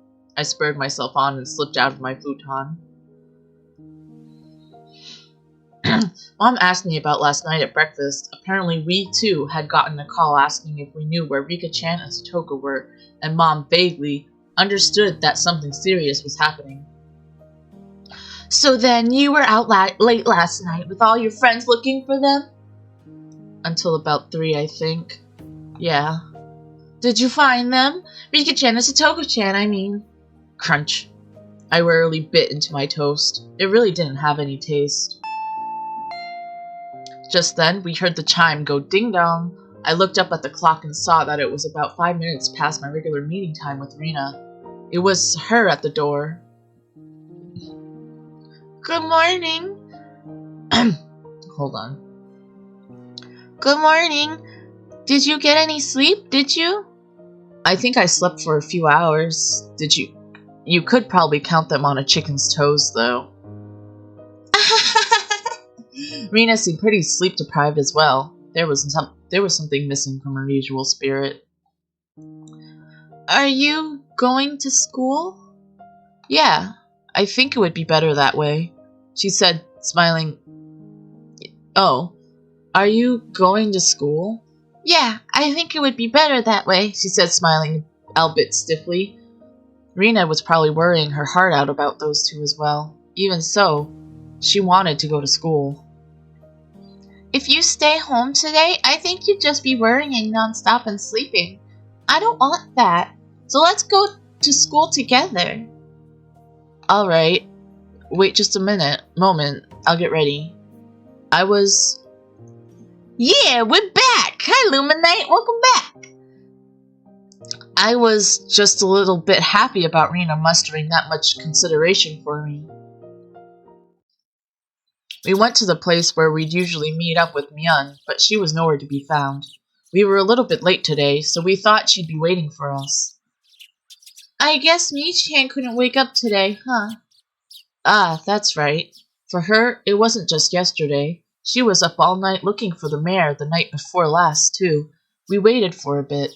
Time passed until it got to the point where it was okay for us to go on alone, and we exchanged glances. What do we do? Wait a little longer? At that point, my brain, which had finally been woken up by the morning air, recalled the ominous words Oishi-san had left me with last night. The leaders of the 3 families were disappearing one after the other, and next, it might be the Sonozaki's leader. Could Mion have? No, that couldn't be. Let's go. Let's let her sleep for today. Rina gave me a pat on the back. Mion, she's still here, right? Did you say something? Oh, nothing, just talking to myself. Let's get moving. The 2 of us headed to school by ourselves. On the way, We saw a bunch of our classmates accompanied by their parents. It even looked like some of them were being taken to school by car. Surprisingly, the principal was also standing watch at the school gate. I'd never seen that before. Good morning, good morning. The principal was bowing to our classmates. Guardians. The wooden sword leaning next to him was a little ominous. Maverick-kun, good morning. Ryugu-kun, good morning. Good morning. Your teacher has something important to say, so head straight to the classroom. All right. Rina and I said nothing. The madness that only existed at night had finally crawled out into the sunlight. That's what it felt like. Ooh. Good morning, everyone. The hushed conversations that had been spreading for a while now all disappeared like an illusion the moment our teacher walked in the door. Silence dominated the classroom. The principal came in with our teacher as well. This was clearly not a normal morning. First, the principal has something important to tell everyone. Go ahead, Mr. Principal. The principal cleared his throat and approached the dais. I'm sure some of you already know this. The classroom was dead silent. Everyone was staring at Rika-chan and Satoko-san's seats. The principal briefly and simply declared that Rika-chan and Satoko had gone missing. There wasn't a single person in the classroom who didn't already know. There seemed to be many, however, who couldn't accept it as the truth. It had been confirmed to them now by the principal's words. There were sobs throughout the classroom, and I heard a kid crying. They steadily spread throughout the whole room. The big-hearted principal wasn't able to keep his cool either. Okay, everyone, pay attention. From today on, your parents or guardians will be taking you to school. For those of you whose parents can't do so, you'll be coming here in groups. I made a handout, so read it carefully and be sure to show it to your parents. Understood? The teacher's voice was a little abrasive. Not even she could conceal the strain she felt from the unprecedented, abnormal situation. They should have just canceled school today. However, Rina told me that the school was also like a nursery for the students whose parents both worked, so some of them wouldn't want school to be canceled. Well then, let's begin. Well then, let's begin the lesson. Class president? She's absent, I see. Then whoever is on day duty, let me hear it. All rise! That feeling of wanting to maintain an everything atmosphere, even if only in class school, precisely because our lives had been messed up, was something that I agreed with at this point.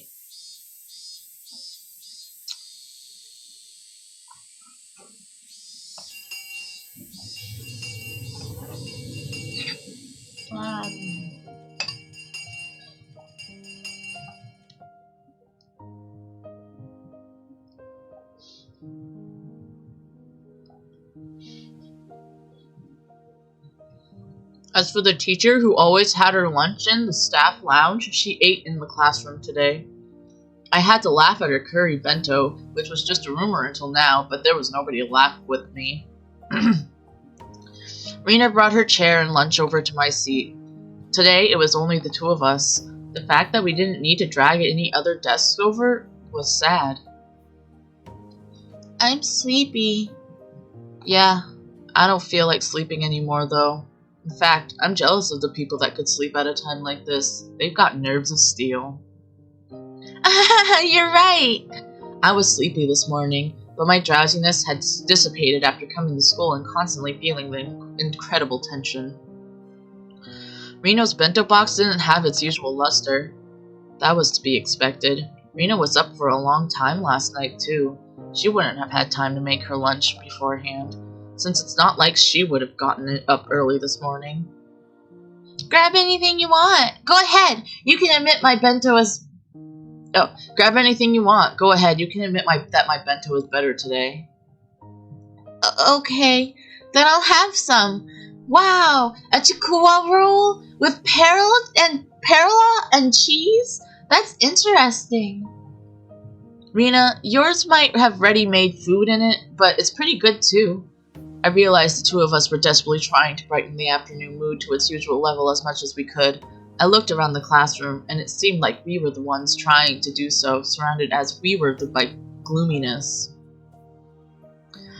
Ooh, just the two of us sharing our lunches like this, it's sort of, well, Sort of like something. How?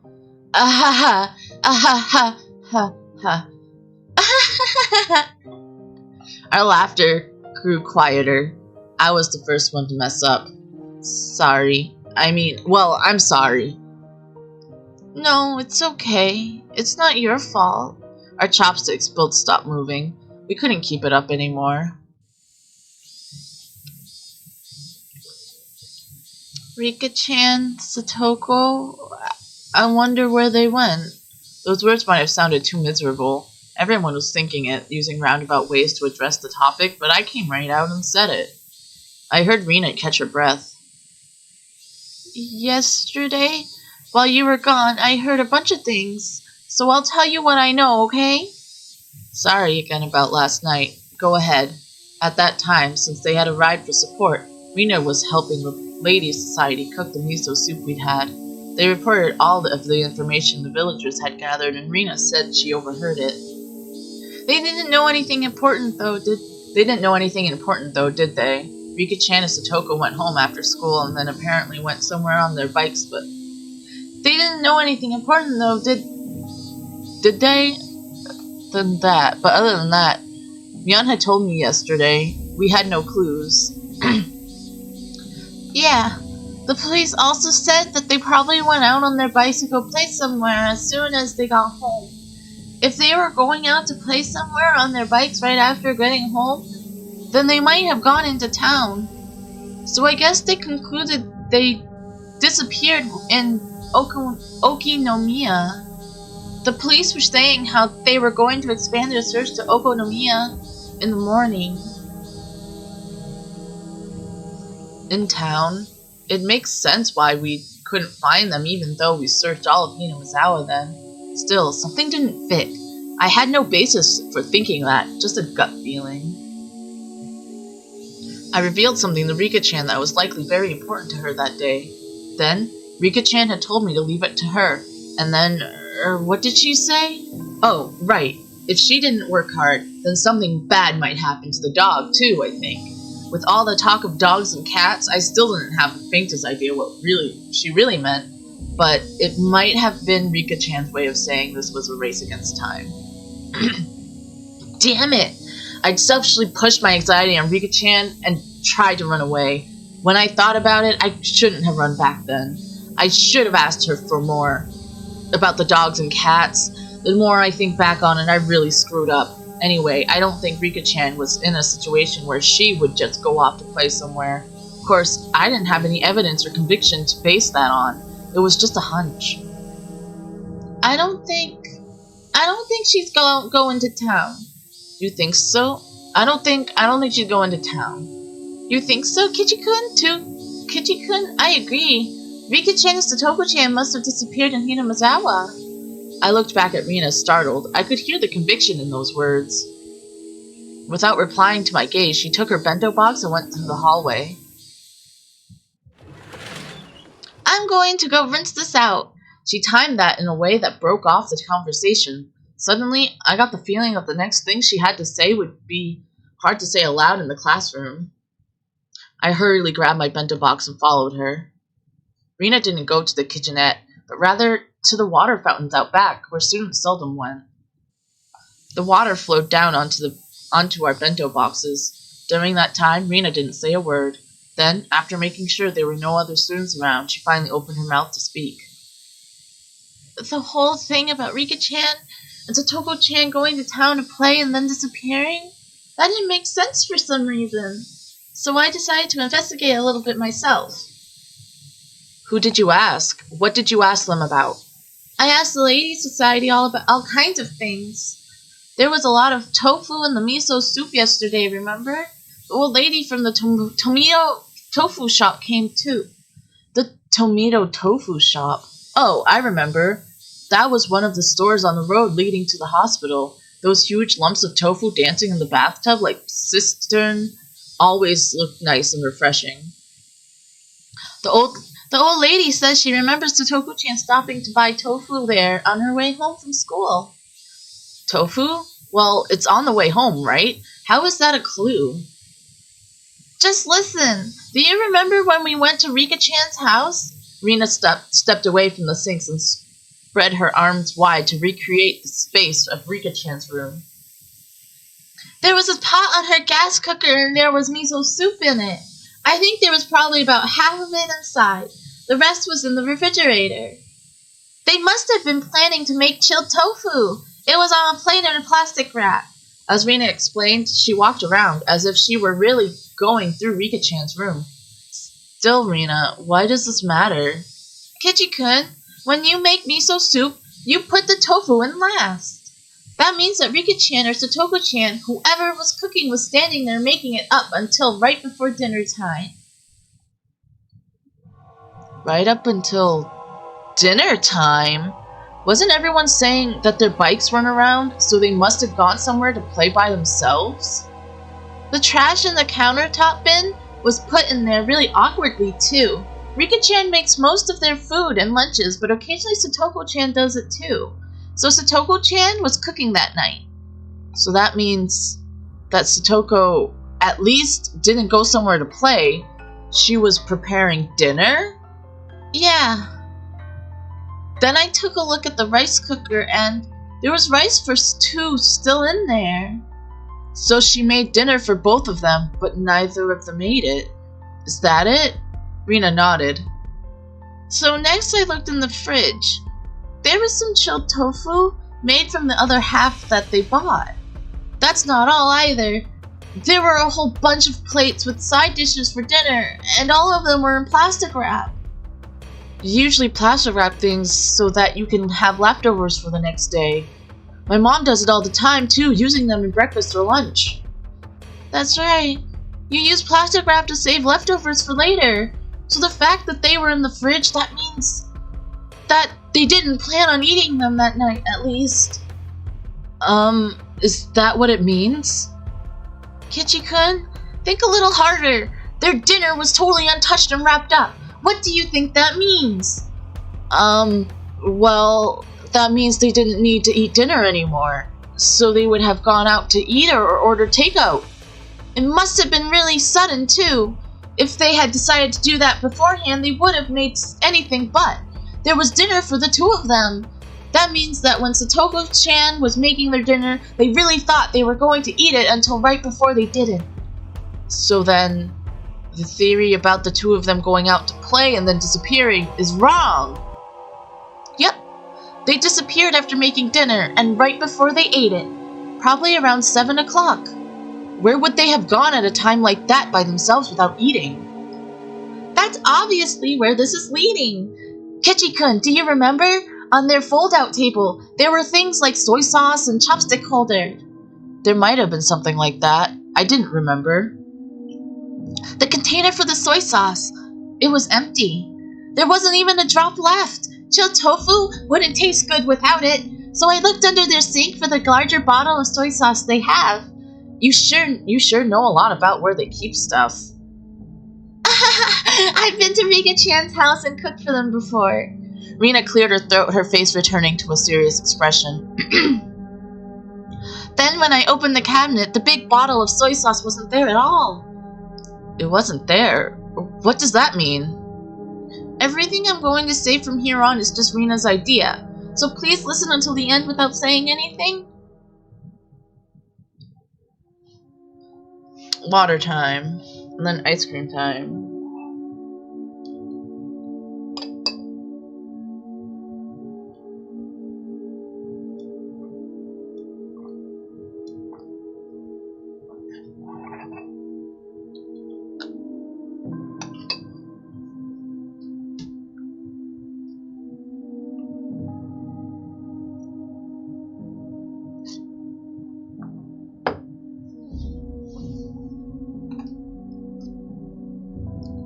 Last night, Satoko was making dinner like normal. Rika-chan usually watched TV until the food was ready, so she was probably lying down watching a variety show or something. Satoko put the tofu in the miso soup, and right when dinner was about to be ready, she noticed that they were out of soy sauce. So Rika-chan, who had nothing to do, brought the big bottle of soy sauce to a neighbor's house to borrow theirs. I don't really know my neighbors that well. I don't really know my neighbors that well. Would people be willing to just give her soy sauce? Yeah, it's not all that uncommon in Hinamazawa. So Rika-chan rode her bike out to get some soy sauce. No matter how long Satoko-chan waited though, Rika-chan didn't come back. So then, Satoko-chan called up the house where Rika-chan was going. Would Rika happen to be imposing on you? Something like that. Then the other person must have replied with something like this. We have plenty of food here, so you should come too, Satoko-chan. Rika-chan has already eaten. I think that's how they called her out there. Satoko called Rika a few names in private and wrapped up the dinner she had made for them. She put it in the fridge so she could use it for breakfast and lunch the next day. Then, Satoko got on her bike too, and headed for the house where Rika-chan was. So does that mean that they're headed towards, neighbors next? So are we gonna break into some neighbor's house? That sounds fun.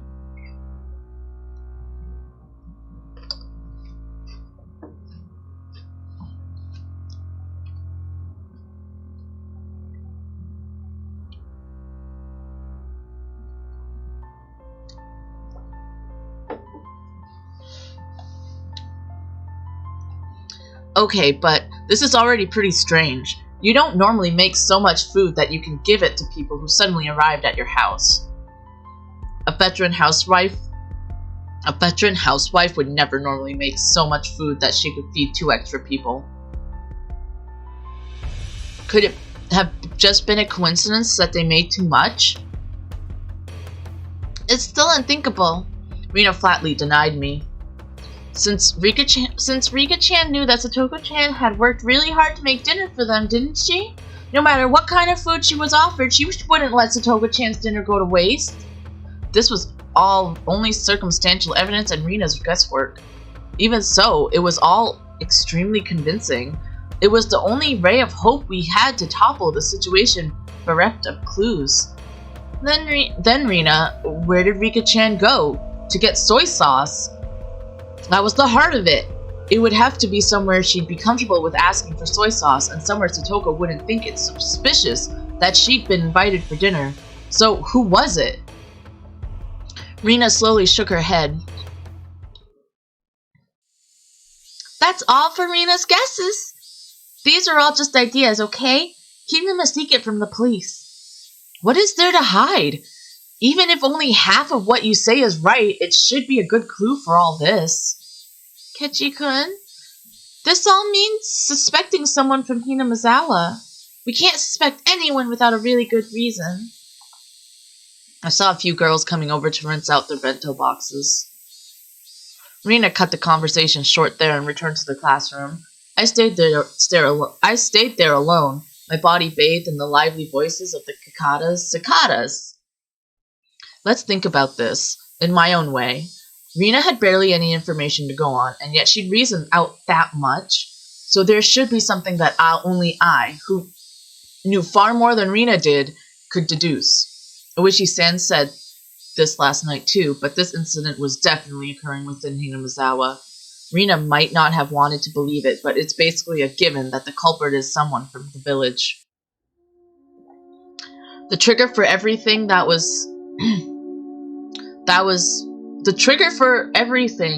was when the 4 of us trespassed in the forbidden storehouse. Somebody saw us going in there. For the culprits, breaking the taboo was a crime punishable by death. So that night, Tomotaki-san and Takano-san were sacrificed. There were 2 left. Shion and myself. However, before the culprits bore their fangs on Shion and me, they went after the mayor, to whom Shion had confessed her sin. Next, they went for Rika-chan, to whom I'd confessed my sin. Then, what about Satoko? Just a stray bullet?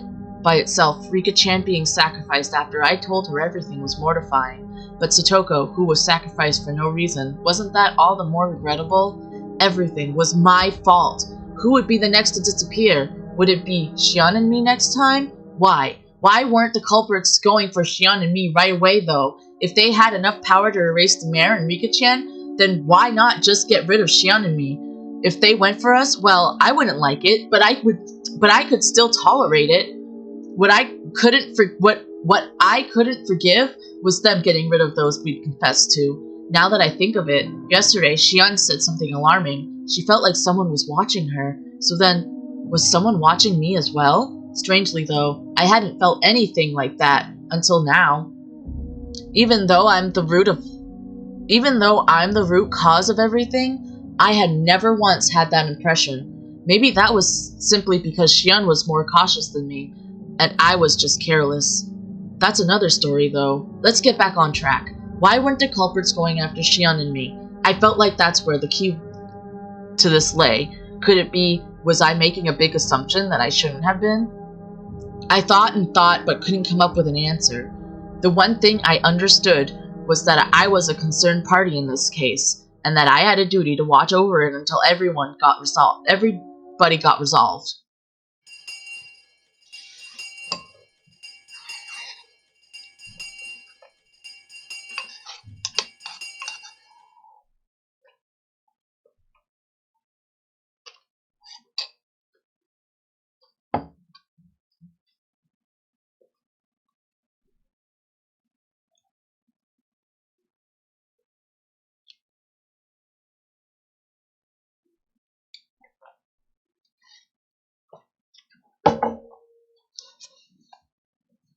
I heard the ring of the bell declaring the end of lunch break. Would somebody else disappear tonight? I forgot he was still at school. If nobody else did, then I wanted them to get rid of me tonight for sure, and then put an end to all of this. Sean's hysterical voice on the phone last night came back to mind. They planned to murder those close to us first, make us as miserable as possible, and only then would they kill us. Mabara-kun, lunch break is over. Go back to the classroom. At the principal's... Very good, lunch break is over, go back to the classroom. At the principal's urging, I returned to the classroom, which was quiet as the streets at night.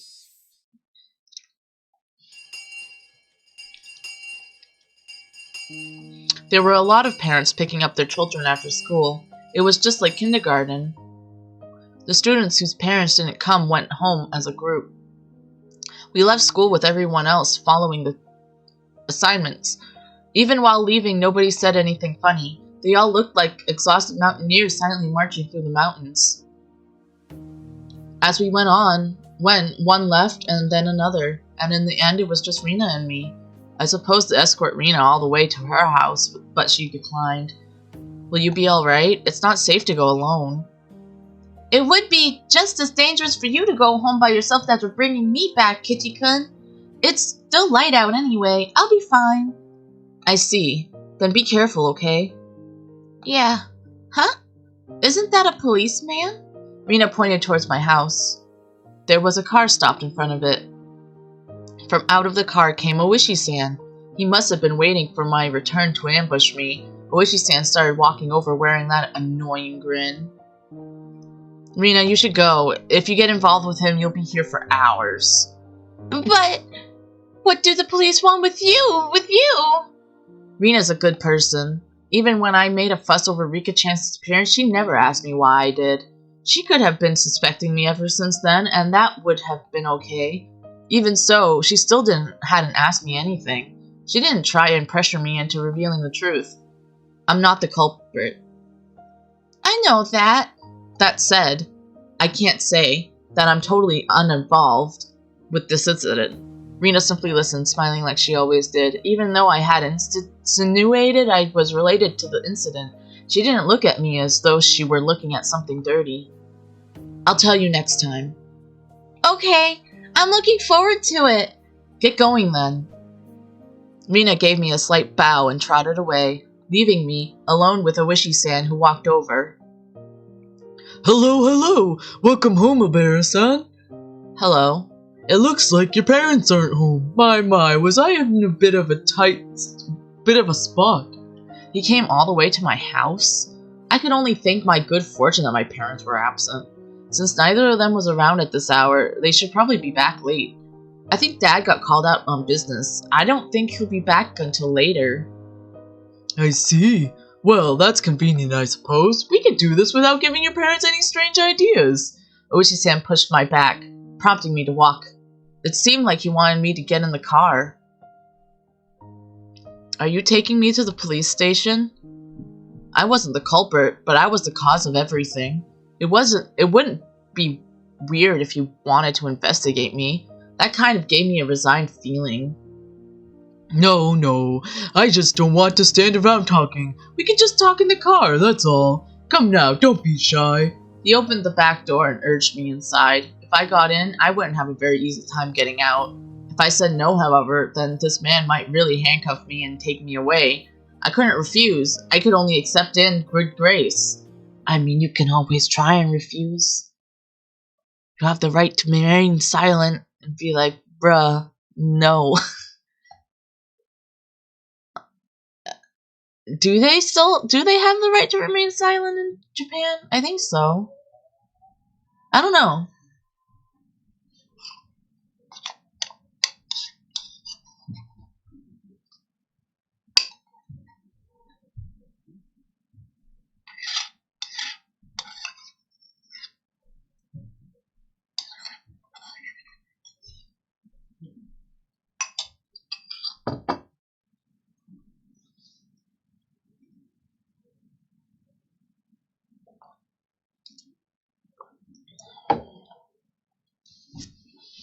The inside of the car had been cooled too much by the air conditioner, and there was a rusty smell coming from the filter, which must have been cleaned only rarely.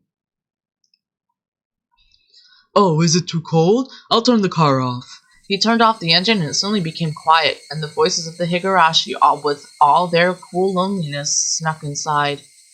Quah, quah, quah, quah, quah, quah, quah, quah. It sounded to me like a chorus of voices laminating my exorbitant punishment for having harbored such foolish curiosity. For a few moments, while listening to those voices, I myself laminated the days that had been twisted and distorted since that night. Oishi-san, as if waiting for me to voluntarily begin talking, lit a cigarette and listened to the Higurashi. The silence became deafening, and I was the one who folded first. How's the investigation going? The investigation? Of what? There's been so many. Which do you mean? All of them. Well, alright then. They've officially secret investigations and we're under a media blackout, but I'll let you in on them. Then shall we start from the first incident? The freak deaths of Tomitaki-san and Takano-san on the night of the Wanadagashi. On this one, embarrassingly enough, we haven't made any progress at all. First of all, Tomitaki-san. There are indications on his body that he was assaulted by a group of people, but we have no explanation for him clawing out his own throat and dying. We suspect an overdose from a stimulant or something, but we didn't detect anything. What about Takano-san? The same, we're in the dark. Autopsies for those who are burned to death are real tough. We believe she was doused in gasoline after she was strangled. That one falls under the Gifu Prefecture's police department. They haven't been very cooperative, even though it had been in our territory. Oh, that's not really relevant though. So the police didn't know anything other than the fact that the victims died inexplicably. I'm sorry, that was way wrong. Nonetheless, the times when the incidents occurred have been generally placed right after the festival ended. It's a bit uncertain in Takano-san's case, but the likely prospect is that she was murdered at about the same time as Tomitaki-san, then dumped in the mountains in Gifu. Why would they bring a dead body all the way to the mountains? They should have just brought Tomitaki-san out there too.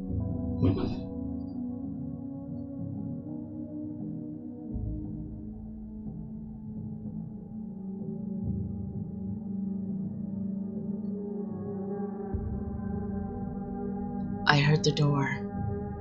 I got spooked a little. Oh my, Mabera-san, you're quite sharp, you know that? Of course, I do believe that is something we need to be attentive of. There are a bunch of other suspicious things, but this is about all I can tell you at this point. How about the mayor? Have there been any clues?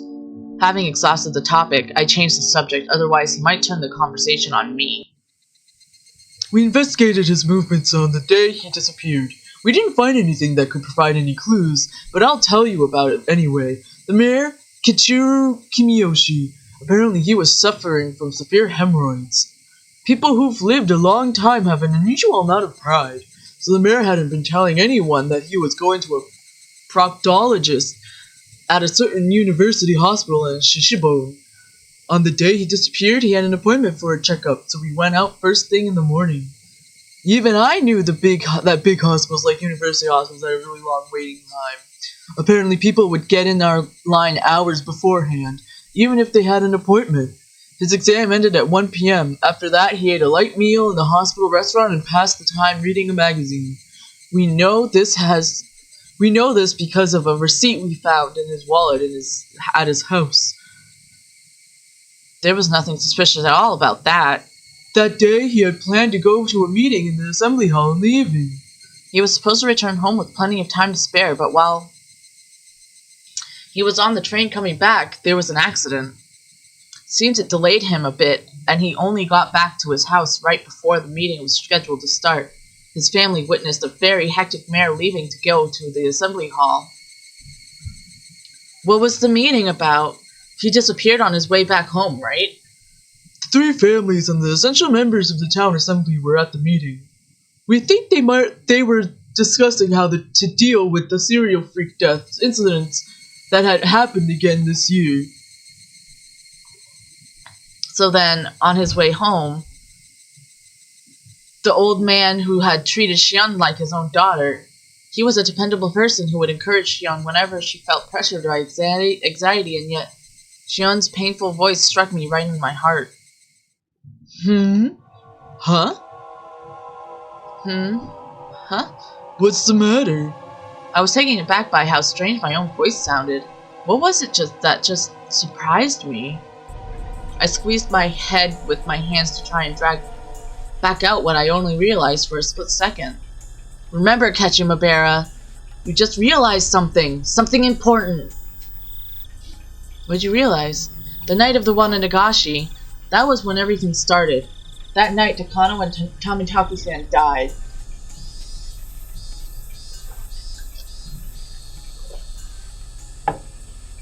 The next morning, word of the incident had spread throughout Hinamazawa. They planned to talk about it during the evening meeting. The mayor, however, had an appointment at the hospital, and as planned, he went there without telling his family. He got a checkup at the hospital. Ate something. And then there was an unexpected delay on his train ride back. When he returned, the meeting was already about to start. The mayor changed clothes, got on his bicycle, and hurried to the assembly hall at the shrine as fast as he could. From when he heard about the incident on the night of the Wananagashi until when he showed up at the assembly hall, everything he was doing that day was done in secret. During that time, nobody found out that he went to the hospital alone. He ate alone. And he got on the train alone. That all meant he had absolutely no contact with anyone else. Who could have even called him on the phone? Okay, but what does that mean, Kachimabera? Why does that matter, Kachimabera? Ah.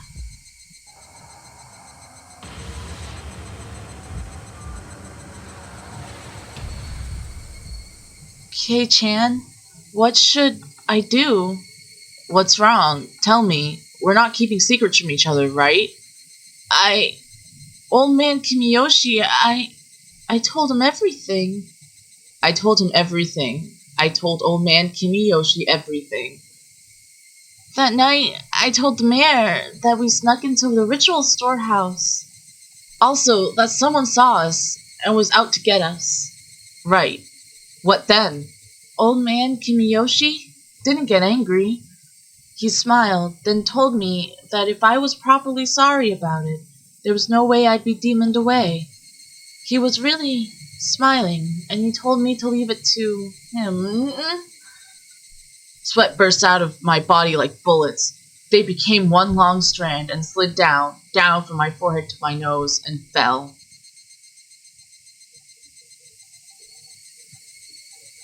So then, what does it mean? Hey, Ketchumabera, no more playing dumb. When did she tell him? Shion said she learned of the incident from a phone call her father had made that morning. The mayor had left the house first thing in the morning for his appointment at the hospital. He didn't tell anybody where he was going. Nobody knew about him going to the university. Oh, sugar. Nobody knew about him going to the university hospital. Furthermore, his train ride back to his house was delayed by an accident. As soon as he got home, he rushed out to the assembly hall. Then the meeting at the assembly hall began, and continued until it was dark out. Then everyone left. Nobody saw him after the meeting was over. He just disappeared. Which meant...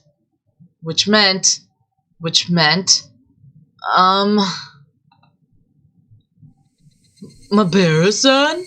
Are you alright? If you're too hot, I could turn on the air conditioner, Another part of me was messing with my thoughts, demanding that I not think any further than that.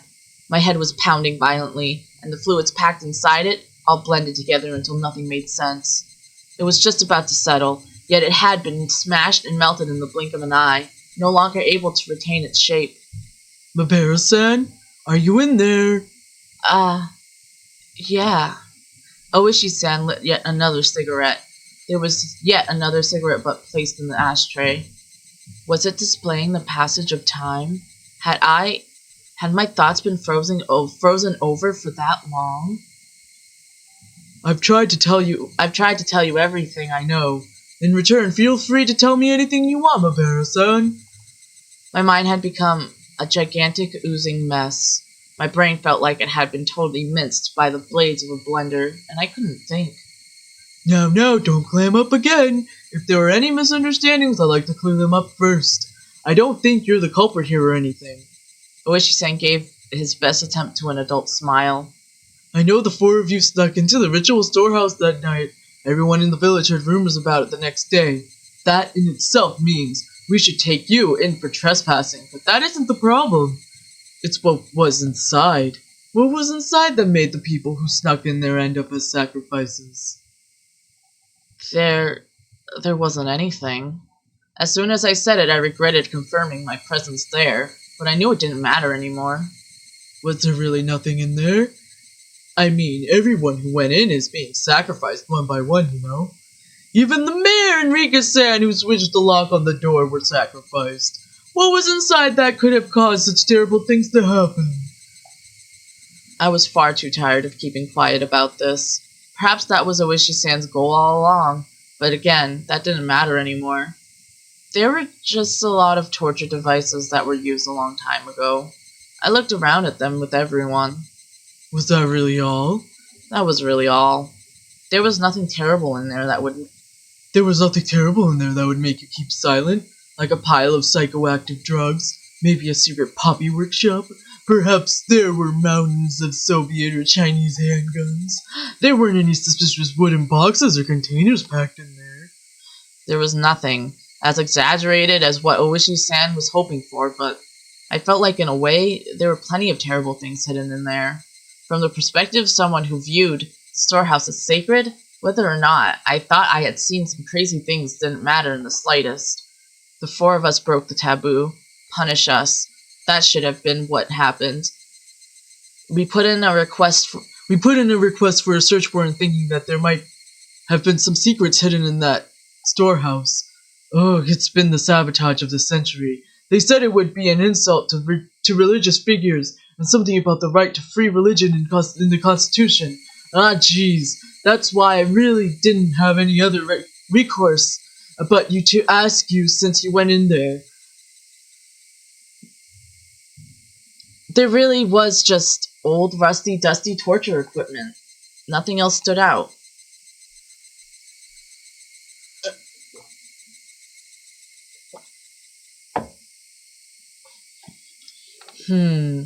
Then Tomotaki-san and Takano-san were only killed as a punishment for having broken the taboo? I didn't have an answer for the only part. I suppose I won't bother hiding it anymore. You're the only one to escape harm so far. Everyone but you has disappeared, and yet you alone are safe. What's the difference between you and them that would protect you but bring harm to the others? That's what I want to know. There was something wrong with what Oishi-san was saying. You alone? You alone. What? Wait a second. What do you mean by you alone? No, I'm saying that you alone have been left alive, right? Out of the 4 people who tiptoed into the storehouse for ritual implements, I mean... The only one left alive? Hold on. Shion was still... Jiro Tomotaki-san and Mio Takano died. San died that night, and Shion Sonozaki disappeared the next day. Only you are still safe and sound at this point. Why only you? I'm saying that's what I want to know. Shion disappeared? That's impossible! I unintentionally raised my voice, but I didn't care about that. Tomisaki-san died. Takano-san died. And Shion disappeared? When did she disappear? What is this guy talking about? What's that, Mion on the phone? Oh no. Oh, well now, I thought you were long since aware of this. This is the first I've heard of it. Shion disappeared when? Well, going back a bit, she disappeared the day after Wano Nagashi. Going back a bit? Stop saying stuff I don't understand. Shion Sonozaki spends the night at relatives' houses depending on her mood on any given day, so no one thought much of not knowing where she was. Shion frequently takes days off from school too. Her teacher has been pretty troubled by it. I didn't ask about any of that. I'm asking you when Shion disappeared. I told you it was the day after Wano Nagashi. The fluids in my body all reversed direction. I lost my sense of balance, and everything I could see started to warp and twist out of shape. I simply couldn't endure it. Hang on. Shion had already disappeared. Then.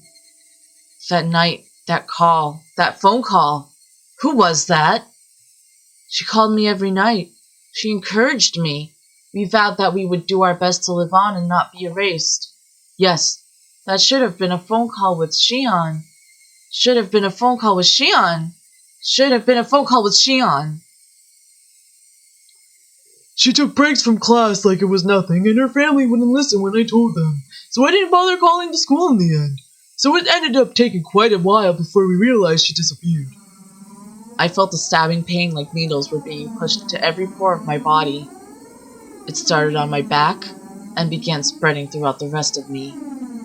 When it had completely covered the surface of my skin, it began to worm its way inside my stomach as well. Don't you remember? We talked at the library the day after Wano Nagashi. Shion-san was there then. That was the last we saw of her. No one knows where she's been since. That can't be. That day, Oishi-san had only caught me, and Shion bounded away, lying that she needed to go to work.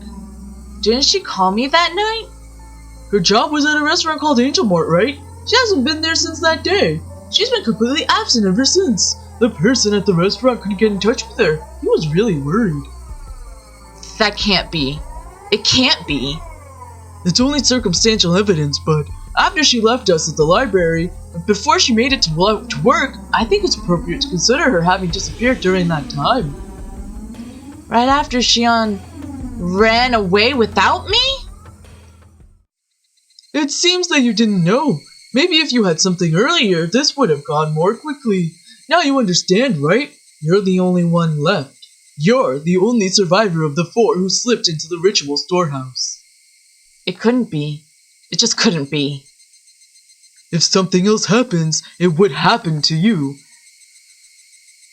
I need you to understand that, Mabara-san. It can't be. It can't be. It can't be. Shion had already disappeared? That couldn't be. It couldn't be. I talked to her the day before yesterday. I talked to her last night. She was going to call me again today. That was Xian on the phone? Xian on the phone. It was from Xian Xian has long since disappeared. Next will be you. Then who was on the phone those past nights? Who was on the phone those past nights? Who was on the phone those past nights? It can't be! Water time.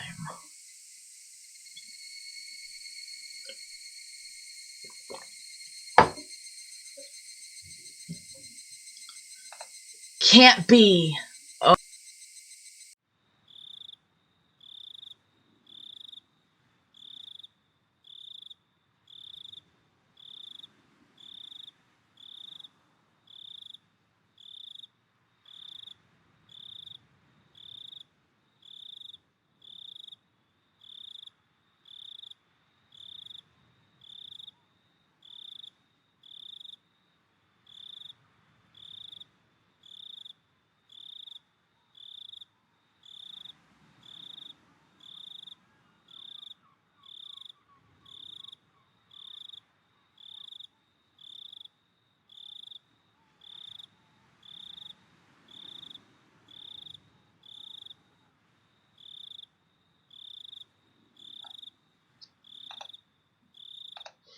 I lay down on the couch and stayed there dazed for a while. My mind was completely blank. I couldn't think about anything for more than a few seconds.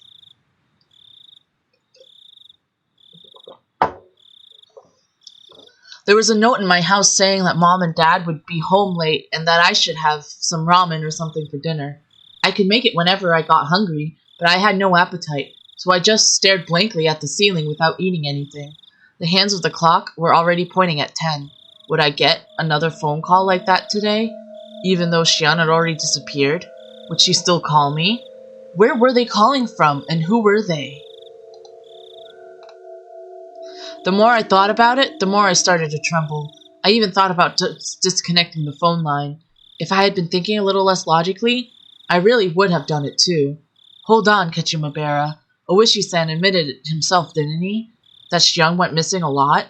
Couldn't she have just gone to relatives that Oishi-san didn't know about and have been there ever since? Xian and I were both being targeted by somebody, so it wouldn't be strange to think she went somewhere she usually didn't in order to hide. That must have been why Oishi-san couldn't locate her and why he labeled her disappearance. Excuse me. Sorry. Yeah, that had to be it. Xian hadn't disappeared at all. Then my right hand moved of its own volition and slapped me on the cheek. Its cold sting let me calm down a little. Don't just convince yourself of the most convenient possibility, Kachimabera. I knew I didn't want to admit she had disappeared. Admitting it would mean that something terrifying was definitely happening. I just needed to figure out whether Xian was the one on the phone or not. Would I ask her if she was actually Xian? That seemed like an incredibly absurd thing to do. Still, don't run from this, Kechi.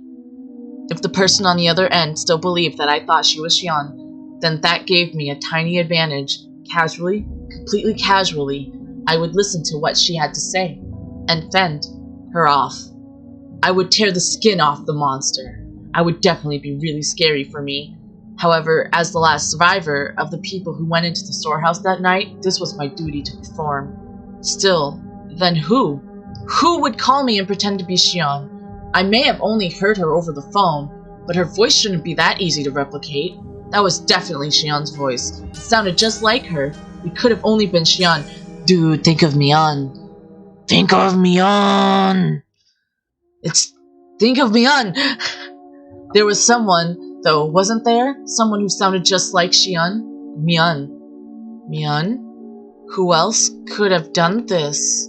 At this point, seriously, after all this time, all those little things that didn't quite make sense about Mion until now overwhelmed my mind. Like being questioned about sneaking into the ritual storehouse and how she shook the ladder while spouting curses. Who else? Who else could have? Why though? Why would Mion? I thought back to the things about the Sonozaki family and I had heard from Oishi-san and Xian. Mion was always entangled in the incidents, in a position where she was omnipotent. Some of that information included things that Xian had told me after she disappeared. I madly scratched at my head. Courage. Give me the courage. Just a little bit of courage to pick up the phone. I know it will ring tonight. It would be so easy to run away.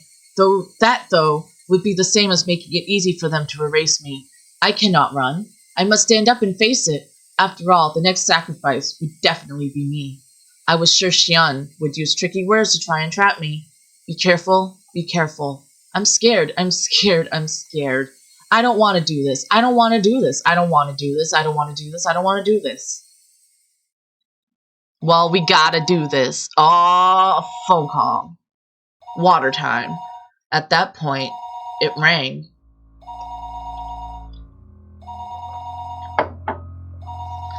The phone rang, and I didn't know where the call was coming from. Xian had disappeared. Disappeared a long time ago. Disappeared the night after Wananagashi. Yet, until today, she had been calling me like nothing happened. Now again, tonight. The people that had disappeared, their corpses simply haven't been found. I really didn't think they were alive. So if it really was Xian on the other hand, then did that mean she was calling me from another world? Of course that couldn't be. A living being was calling me, pretending to be Xian. Xian was long gone, and yet, as though she were alive and well, the phone continued its incessant ringing. I didn't want to pick it up if I didn't have to. I had just concluded, though, that not doing so wouldn't solve anything. Then, what would I do after I answered it? Would I immediately declare she wasn't Xian and ask who she was? Alternatively, would I pretend I was still fooled and try to grab her by the tail? That would probably be the safest thing to do. What I was most afraid of was what the person on the phone would do when she realized I knew she wasn't Xian. However, as long as I continued to let her think I was fooled, she wouldn't do anything extreme, right? If I just make sure to be careful, that should be the safest option. I made up my mind. I'll answer the phone. Once I do that, I'll talk to her as if nothing happened. That wasn't all I'd do this time, though. I'd scope her out. Who was she? What was she thinking? And what was she after? Why was she doing this? Was she really the one who killed Tomitaki-san and Takano-san? What happened to the mayor? What happened to Rika-chan and Satoko? I reached out for the receiver, my arm trembling. There were too many things I wanted to know, too many things I wanted to ask. I was scared. I should start by picking up the phone. Pick it up, Kechi. Pick it up, Kechi. Hello? Oh, how relieved I would have been if it hadn't been a call from Xian. Kei-chan? It's me. It's Xian. My momentary convenient and above all fleeting prediction was ripped into 1,000 pieces. I couldn't help shaking at this point. Get ready for this. You took a long time to pick up. I thought you weren't home, and I was about to hang up. Sorry. I was just in the bath. Did your family not pick up for you? Could your parents be out right now, Kei-chan? I failed. I let her in on a fatal piece of information that I was currently the only one at my house. You are very bad at doing this, Mabera. Well, no, they're not really. Anyway, have you heard about Rika-chan and Satoko? No. What happened after that? Were they found? Nah, they weren't found. Kei-chan, please don't lose hope. If Fuishi-san hadn't let me know, then I might have allowed myself to shed a tear or two at Xian's considerate words. Instead, now that it had come to this, I couldn't take her words at face value. This person on the other end of the receiver, the more perfect a Xian they were, the more my blood curdled in fear. Rika-chan and Satoko. They were kidnapped, weren't they? Yes. Rika-chan and Satoko, they were kidnapped, weren't they? Yes, I don't think there's much doubt. Just how cruel and grave a meaning did those words hold? Their weight astonished me, and then a moment later, I was overcome with numbness and felt like I would pass out. I had asked if Rika-chan and Satoko had been kidnapped. Xian, in turn, had answered that there wasn't much doubt. Oh. It's okay. That cruel meaning behind her words. Rika-chan and Satoko were... no, I'm sorry. About the mayor, what do you think happened after he was kidnapped? Do you think he's still alive? What happened to Rika-chan and Satoko after they were kidnapped? That's what I wanted to ask, but I frantically caught myself. What if she had given that question a terrifying response in such a way to sound like it had nothing to do with her? I was scared of that, so I immediately brought up the mayor. That said, however much I talked about the mayor, I think he was killed. Hey, wait. That was quick. I think it must be really hard to kidnap someone and keep them like they are. As long as they're not hostage, it would be most practical to kill them once you were done with them. The world started to bend so much I almost lost my balance. The scenery in my eyes whirled around and around like the hands of a clock and tried to swallow me whole from below. I frankly put a hand on the wall to support myself. A moment later, a severe nausea welled up within me. How was she saying such things so lightly? Kill them so readily? What's a human life for two anyway? It's a horrible thing, but I think that's probably what happened. If the mayor was killed, then did that mean that same happened to Rika-chan and Satoko? No, that couldn't. They weren't some random old man. It was Rika-chan. It was Satoko. They couldn't kill them so readily. It's probably better to think that Rika-chan and Satoko-chan ended up the same way. What? Those were the words I wanted to hear the least, and I fought them back with a scream of my own. Even though it wouldn't change anything. I still couldn't help but to scream. Ah! This time, the tears flowed. I'd been confronted with the most horrific outcome that I'd been trying to avoid considering ever since last night, and I cried. There was no longer any doubt that it was my own fault. I killed them. I killed Rika-chan and Satoko. I succumbed to the weakness of my own heart and confessed everything to Rika-chan. That's why they were killed. That meant I killed them. When Rika-chan looked at me with those innocent eyes, if only I hadn't given in.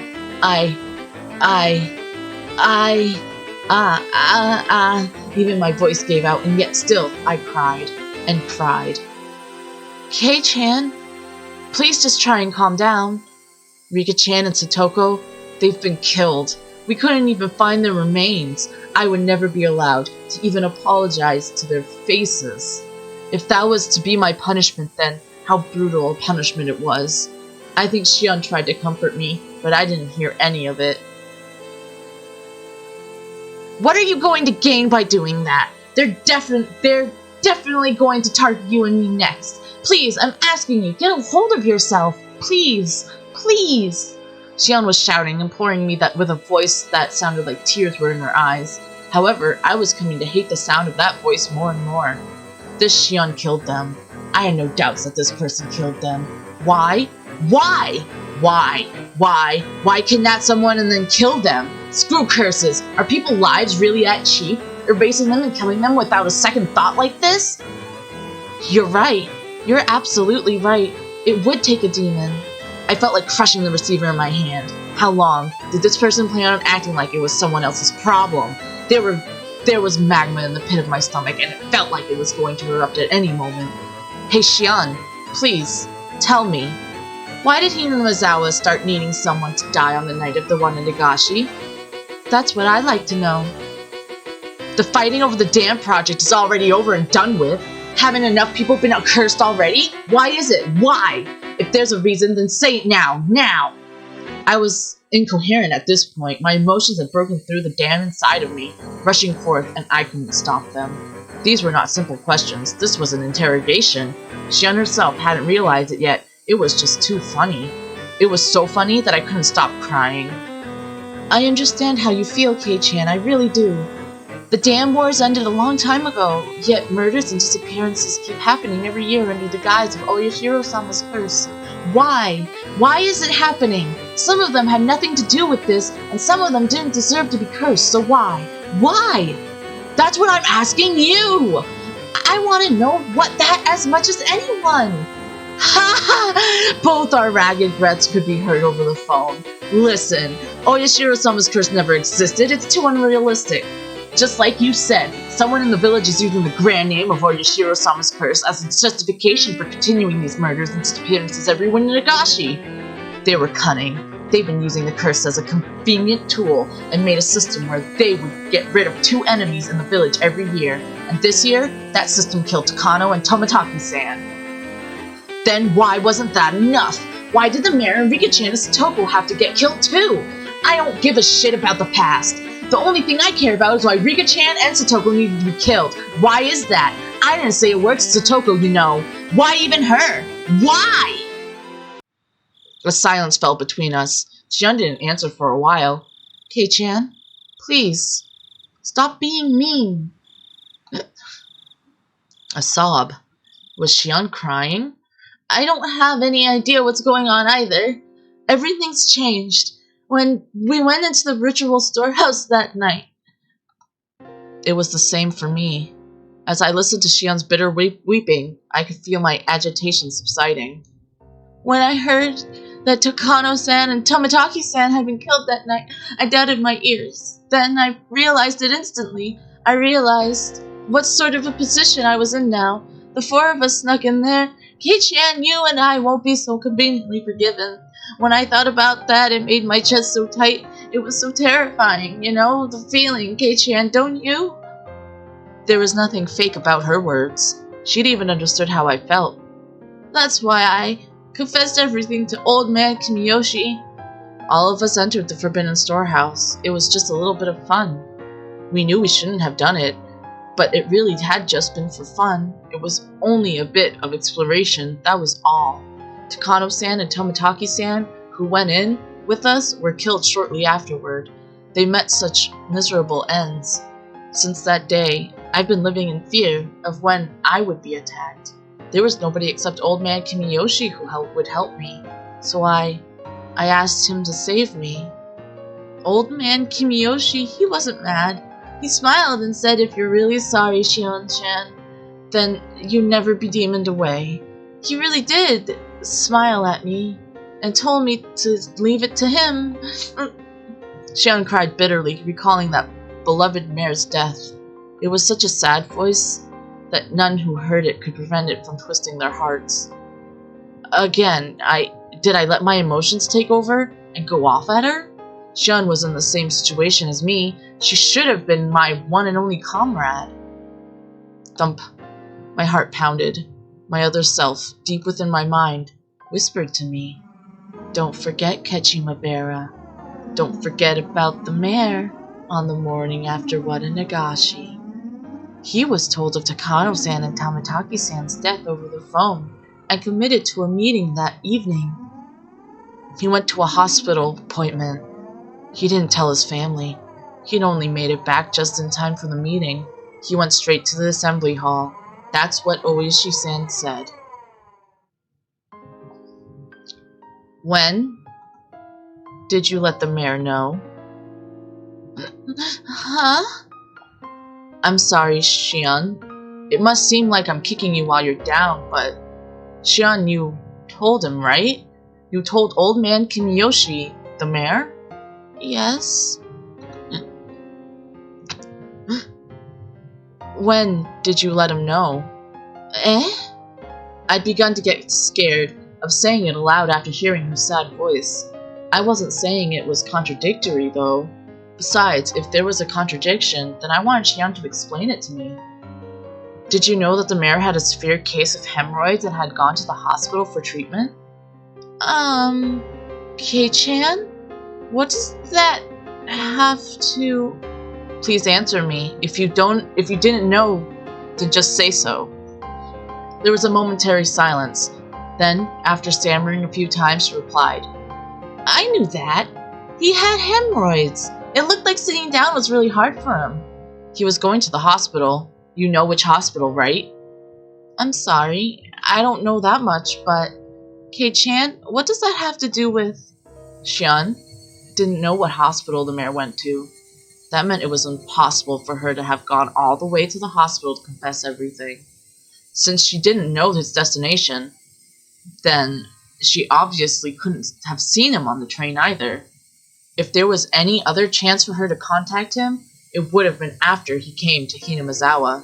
The train, however, had been delayed, and he only got back right before the meeting was about to start. He didn't have time.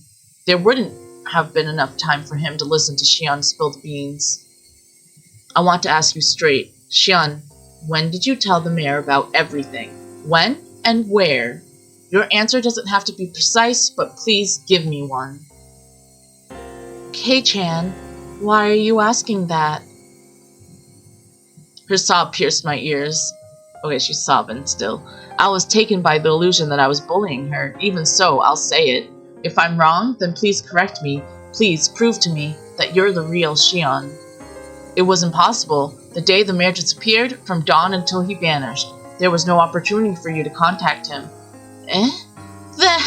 That's... The mayor left first thing in the morning for his examination at the university hospital all by himself without telling anyone. Xian, you just said you don't know what the hospital he went to, so you couldn't have contacted the mayor until he got back. Isn't that right? His train back was delayed by an accident, and he didn't return to his house until the meeting was about to start, so there was no time for you to have told him before the meeting started either.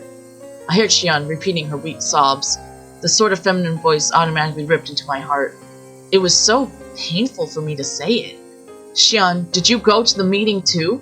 Did you attend it and tell him there? If you didn't, then there wouldn't have been any time left. After the meeting was over, the mayor disappeared on his way home. Xian went to the meeting, didn't she? Did she or didn't she? The question was so simple to answer, but she didn't give me an immediate response.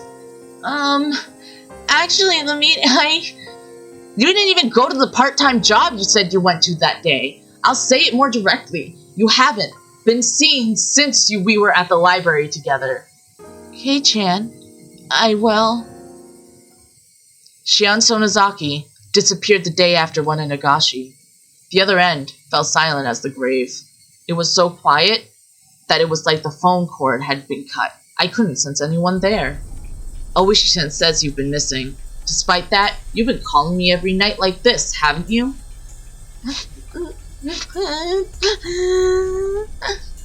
Xian's sobs were torturing me. Still, I'm pretty sure I haven't said anything wrong. Please, Xian, if something I said was wrong, please say so. Xian, I'm begging you. Xian, there's no way you could have seen the mayor, but if you did see him, if Xian ever did have the chance to meet the mayor on that day, then that meant then you saw him after the meeting. In other words, it could have only been right before the disappeared, or else afterward.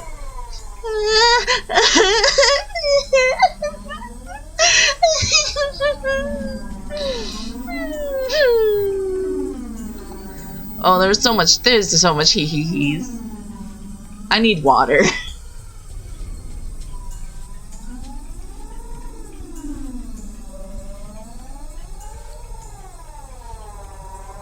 He has deducted correctly. We did it, everyone. Oh? Beep, beep, went the dial tone. I stood there dazed for a while until I realized she had hung up on me.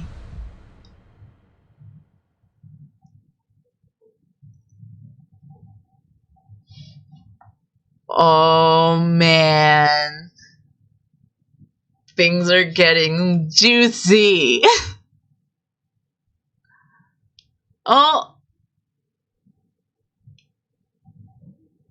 I think the next one's the last one. So I could probably finish it Sunday.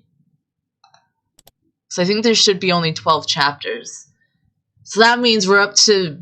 Oh, it's Mion's turn. Ooh. It's getting exciting. It's getting super exciting. Thank you everyone for joining me today in the Higurashi reading. I hope everyone enjoyed the story so far. I know I'm getting super into it because of what's going on, because it's exciting. It's really exciting. So thank you everyone for joining me, and I hope everyone has a nice rest of their day. And to say something,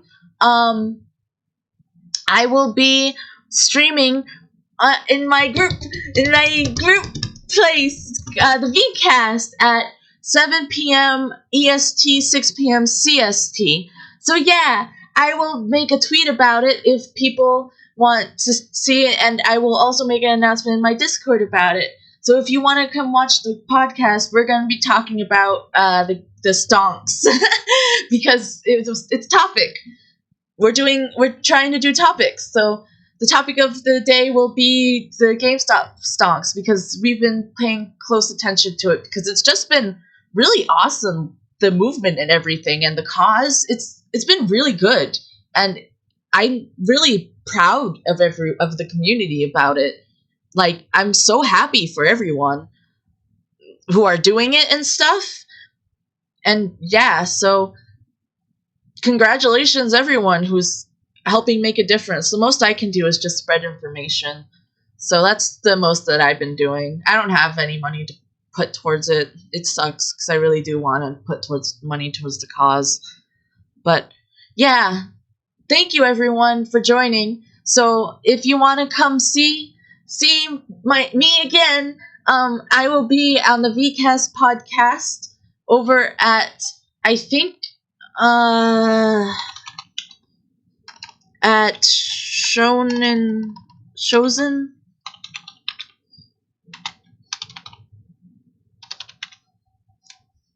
I don't know how. Hold on, I'm hoping.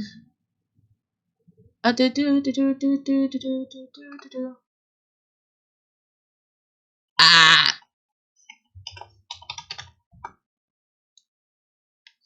Is this correct? No, that is incorrect. I will make an announcement. I did my best. But thank you everyone for joining me, and I'll see everyone later. Bye-bye for now, and hope everyone has a nice rest of their day. Bye!